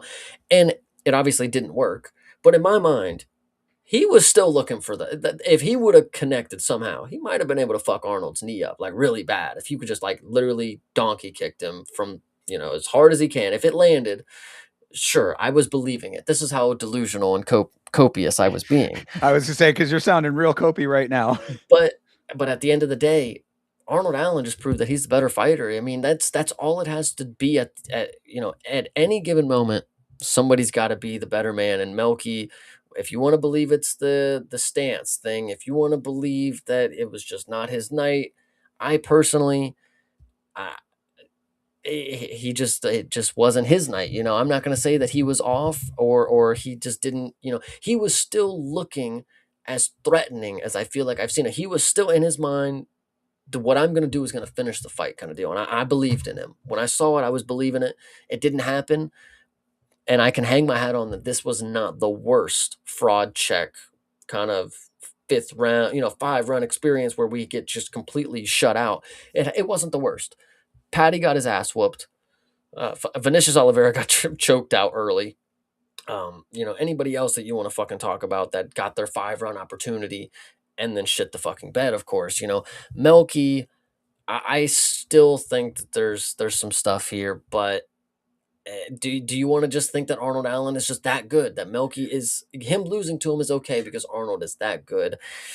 I don't know, man. It's a hard one to call. Fuck. No, that literally is one of the notes. Can't tell if this was Arnold Allen greatness or Melky Costa showing his lack of eliteness. But either way, I mean, is Arnold Allen elite? You know what I mean? I wouldn't necessarily class him there either. So hard to say. I said, I don't know if this was Mel, because we do have to take into consideration the fact that Acosta did get dropped at the minute mark of this fight. I mean, he got dropped Mhm. early in this fight. Not a great start.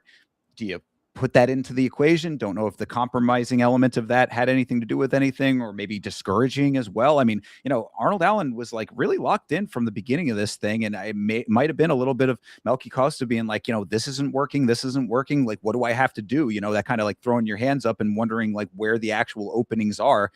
Could have been a number of different things. I'm not necessarily, trying to shit on Melky in this fight, because Arnold Allen really was locked in, but Arnold Allen did not finish a 5-round fight. This thing went the entire 25 minutes. So you had a lot of opportunities and a lot of times to find those openings. The one note that I had to that is that every time that Costa had a moment, Allen would give him return fire and even the score. So you got to give him credit for that too. But it's like, I don't think that this was like a needle mover fight for that reason for either of these guys in a weird way. I mean, maybe for Arnold Allen just to be like, yeah, remember I can still, do what I can still win a fight. I can still do this. I got a little too, reckless, I guess he said, or he is having too much fun in the John Silva fight, whatever he was saying about that. It's like, okay, dude, yes, you can still win a fight. You can win a 5-rounder. That's great. You still went all 5 rounds. It was a lot of volume striking. The accuracy I was certainly impressed with. I mean, there was a lot of things to be impressed with Arnold Allen in this fight, but like killer instinct, go out there, finish the fight, be dominant. I did not see that in this fight. And then Mulkey Costa on the other side, having to constantly claw his way back into a fight after, falling behind every round. It just equaled up to like kind of a wash to me in a way. And I mean, I'm not Mhm. trying to take away from either of these guys. I think both of them have good credits to their name, but like, what is my takeaway, I guess, from this fight? You know what I mean? Like, that's what I'm like looking for. And I don't really get too much out of this. So I don't know what I'm supposed to say. Yeah, the thing that I would say is that you should just be grateful that Melky Costa is gonna go back to be. I mean, because he was a dog in this fight. This dude is never going to be a favorite for as long as I live. So just keep racking up your free money because he's gonna go back to fighting people like Julian Erosa and he's gonna finish them. So Yeah, yeah. and then that's look, sometimes that's not the worst thing in the world. It's like I always talk about the echelons of the sport. There's elite, there's great, there's good, there's everybody else after that.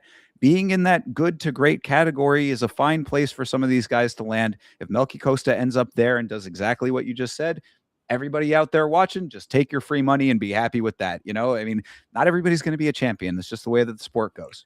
Unfortunately, yeah. I mean, and will the UFC, get their vitiligo champ? Not yet, is what I would say. Yeah, that certainly does seem to be one of the major takeaways here. And I also don't think that England's getting a champ out of this either, which is unfortunate. I mean, what I wanted to say, at least to that note, is like, aside from potentially Tom, who we still need to see if he's ever coming back, where are the great English finishers right now? You know what I mean? Like, think about it, all of the English people that you can name off the top of your head. You can say Paddy, maybe to a minor extent, finishing Bobby Green with the triangle armbar, but going to decision with Jared Gordon, etc. Going to decision in the fight where he got his ass kicked with Justin. Fucking Nathaniel Wood, fucking Davy Grant. David Grant. I was just going to say exactly. So I mean, like Melissa Mullins. I mean, like, where are the English finishers, guys? We rock with you, England. Send over your greatest finisher and let him be your next star, because right now I think you're kind of lacking, unfortunately. Yeah, 100%. Mhm. The last note that I had for it was I thought that Arnold Allen was getting pissed during the reading of the scorecards. I thought he was getting pissed that he didn't get 50-45s across the board, but he was actually getting pissed because he thought he lost the decision, which I said, he is really just an odd little man, that Arnold Allen. I mean, like, could you not have known that you were dominating that fight? It's strange. To be fair, he had been feeling as if he got robbed in his last 3 fucking fights, so, it is what it is. Yeah, fair enough with that. And also, it is very good that we know that he is trying to make a baby with his beautiful wife. Chase, aren't you glad that you know that fact? I am very happy to hear that Arnold Allen is trying to make a baby with his beautiful wife. I think it was very important that we all knew that. So thank you for saying it, Arnold Allen. But is she Yes. able to bounce a quarter off of her butt like Grant Dawson's wife? Yeah, who could? I mean, really, Grant Dawson's wife, has that, I think, reserved. So congratulations to both of them for being happily married men, I suppose. 100%. Yeah, and that brings us to the end of this thing. That was UFC Fight Night, Allen versus Costa. Chase, after talking it all through, what are your final impressions of this one? I was not the biggest fan of this card. I think the issues that I was having with Paramount Plus, with optimizing my playback experience, was a is part of the reason that I did not love this card as much. I want to give it a solid 6. I'll give it a 6. And you sent a video to me earlier this evening of like your experience with that. Please post that as a short or something on your channel. I think people need to see exactly what you were going through to fully understand it. And I think that it, like, for the broader world, like, it needs to be known. Paramount needs to know that the playback experience during live streams is terrible, and then the rewatch experience is equally terrible in certain ways. I mean, you got audio issues on that, cutting fighters' post-fight interviews off, not getting any of the surrounding stuff. Even if you want to chop the fights up, you could at least chop them up effectively. I mean, like, there's so many issues at this stage. We're almost halfway through this year, halfway through, the first year of this Paramount deal, still dealing with the same horse shit that seems to be the experience that we're getting. So definitely put that out and amplify it to the masses, because they need to realize we are not satisfied with our Paramount viewing experience. It certainly, compared to ESPN, who I also hated, this is night and day. I mean, I would way rather have what we had on ESPN. Yeah, I think I'm with you on that one, but I will certainly see about posting that video for the masses to see, of course. Yes, and if he does, make sure you guys like and repost it and do all that good stuff. My ultimate assessment of this card, I actually thought that this over delivered on what it was on paper. Personally, I thought that there were some really good performances on here from certain people, a couple of pretty decent scraps overall. I mean, the Barreth versus Goulet fight set this thing off as to a good tone. Obviously, some dips. We always talk about the up and downs of this thing. I feel like I have the same notes generally for the assessments of some of these cards, but this one really does kind of sit within that world of, like, I got to see Doo Ho Choi get a knockout. I'm very happy about that. I really wish that the main event had delivered better, because I feel like if the main event was like a spectacular knockout, or knockdown, drag out fight, like a really competitive one, this could have been a great card. But I think I'd go a little bit higher. I'd go maybe like a 7.5 is where I'd put this. All right, I like it. I'll take it. All right, and that is UFC Fight Night, Allen versus Costa. Then, of course, guys, since we do not have fights coming up this weekend, we got a week off, so we do not have predictions for you. I will go through and show you a little bit of a preview of the upcoming card. This, of course, is UFC Macau, so be ready for early start time to this thing. This is 4 a.m. Eastern Standard Time if you want to watch the prelims of this thing. But your main event of the evening for this is Song Yadong versus Davison Figueiredo. Moving on down the line in the co-main is Zhang Minyang versus Alonzo Menefield. Sergey Pavlovich versus Taliesin Teixeira. Kai Asakura is fighting Cameron Smotherman. See if he can actually, I know, right? We'll see if he can actually make it to the fight this time. Muslim Salikov is fighting Jake Matthews. Not a lot of Japanese representation. Well, this is China, excuse me. Not a lot of Chinese representation so far, but a couple. We have Alex Perez versus Sumidarji. There's a Chinese person. Then we get down into the prelims here. Yi Sak Lee versus Luis Felipe Diaz. Ding Meng versus Jose Henrique. That dude's 34-9. Holy shit. Yeah, well, we'll talk about this on the upcoming episode when we do our predictions. These Chinese fighters with these records, we've talked about it before, but it will definitely be very apparent when we talk about it on the upcoming episode. These records are crazy. I mean, Ding Meng, 34-9, Ariki Lang, 26-12. He's one that we've seen multiple times at this point and are familiar with, but a couple of these other ones, crazy records over here. Moving on down the card still even further, Ray Saruya versus Jesus Aguilar. Angela Hill is fighting Jingnan Zhang. That's not Zhao Shannon, by the way. It kind of looks like it if you just squint a little bit, but no, this is some other one. Certainly getting more Chinese and Asian representation as we go farther down, so this is good at least. Zhu Kangji is fighting Ramon Tavares, Florida man.